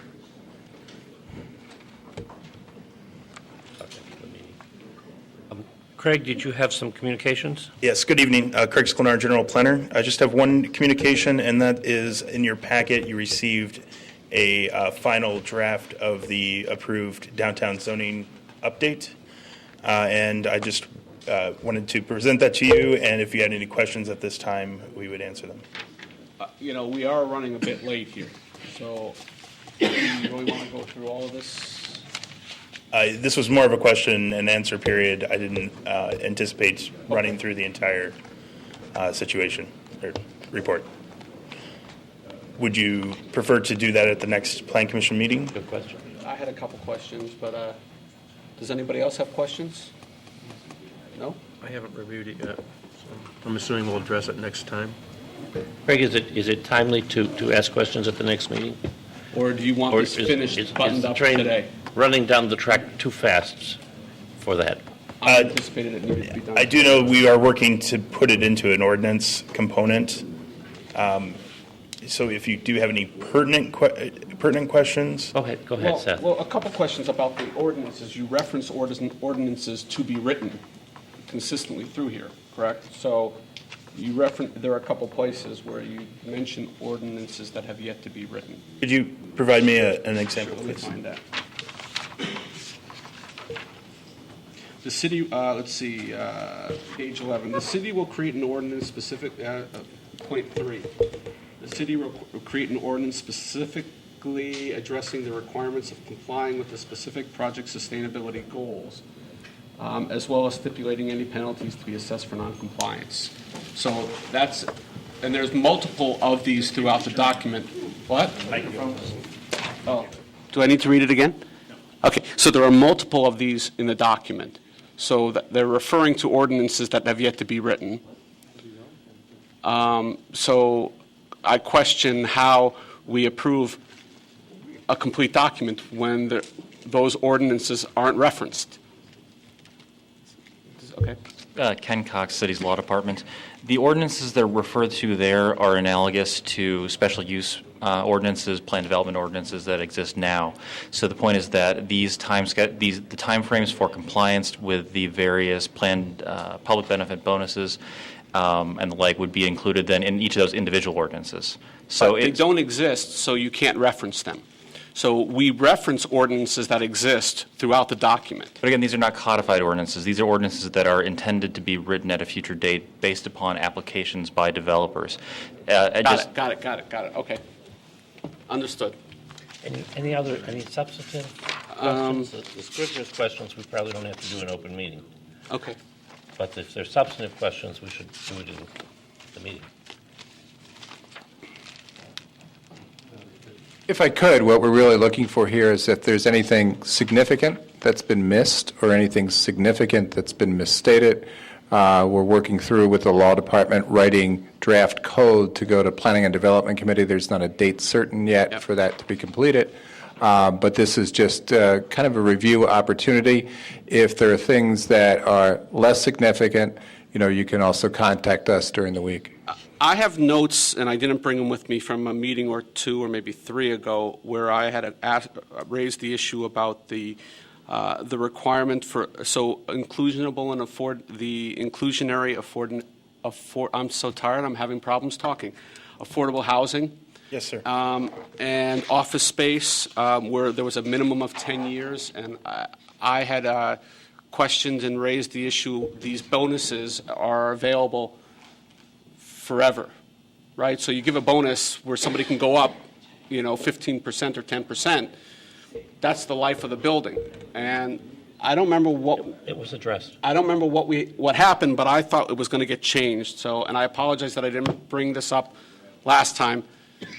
I should have gone through my notes from all those. I missed one plan commission meeting, so I don't know what happened, but I think the 10-year was approved by the. I believe it's, especially for the on-site affordable housing, it's within the ordinance that we reference, Title 5, Chapter 7 of the City Code. We just state it here as well. Okay. I think we wrapped pretty much everything up last Plan Commission meeting, but there were a couple of minor changes, as I recall. May was replaced. The might was right. Will was replaced with May. Right. We went through that. Yeah. I just want to clarify Craig's previous comment. The public benefit bonus that's available specifically for on-site inclusionary affordable housing is only available for on-site housing that is offered in excess of that already required by Title V, Chapter 7 of the Code. So in essence, the 10-year requirement then applies to the excess. So that's what you're getting the bonus for. Yes, but the excess. But if one does build on-site inclusionary housing merely to comply with the existing code, they don't get bonus. Correct? Right, but that is also required for the life of the building, if they in fact build it on site. Okay. So in that case, the already required would be required to maintain. In this case, we would say that the additional for which you get the bonus is not required to be more than 10 years. That's correct. And my point in that meeting was all about, again, if the bonus is for the life of the building, why isn't the benefit for the life? But I guess that was resolved. I don't have that in my notes as being resolved, but I'll take the word of the other plan commissioners. Just wanted to clarify. Thank you. Anything else? Committee reports? None for me. The Comprehensive Plan Committee is going to, I hope, meet in the next month, address the scope. Comprehensive Plan Committee will meet in the next month, address the scope of our future tasks, and we'll try to find a time when people can come. Okay. Can I ask two questions regarding the presentation that we had tonight, or should I put it in the email? So I have a question that I discussed with you, just whispering back and forth, and my understanding, and I'm not an expert, but for a planned development, over 10,000 square foot has to be LEED silver. I would like a legal answer, but the whole thing is a planned development, so why aren't these McMansions that are called cottages have to be LEED silver? The green building ordinance as it exists today applies to buildings in particular, specifically to either commercial or multifamily buildings. It does not apply at present to single-family or two-family structures. Isn't there something about a planned development being over 10,000 square feet, or is it a building over? The green building development, green building ordinance speaks to buildings. Okay.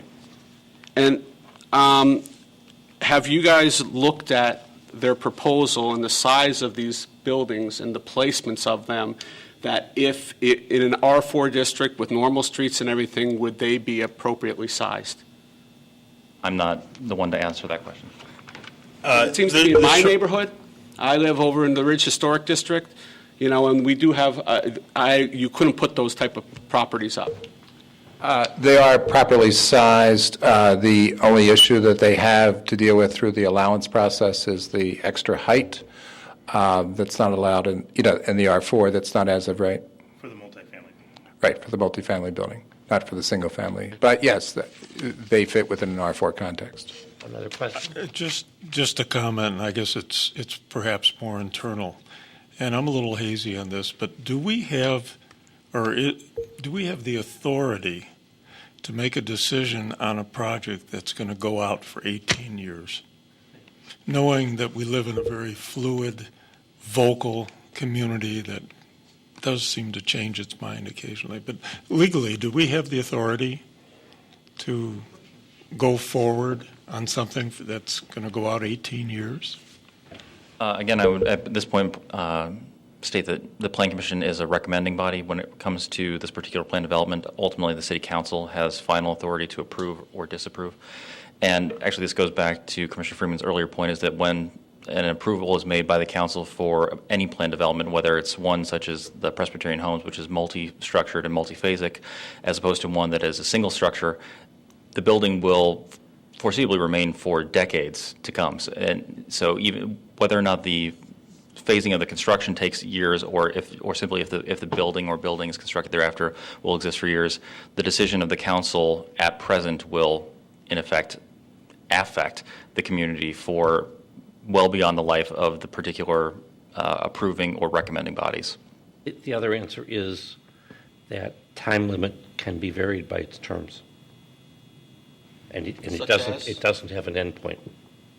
The 2-year requirement to finish that Lenny asked about can be varied under its terms, and it doesn't have an outside end point.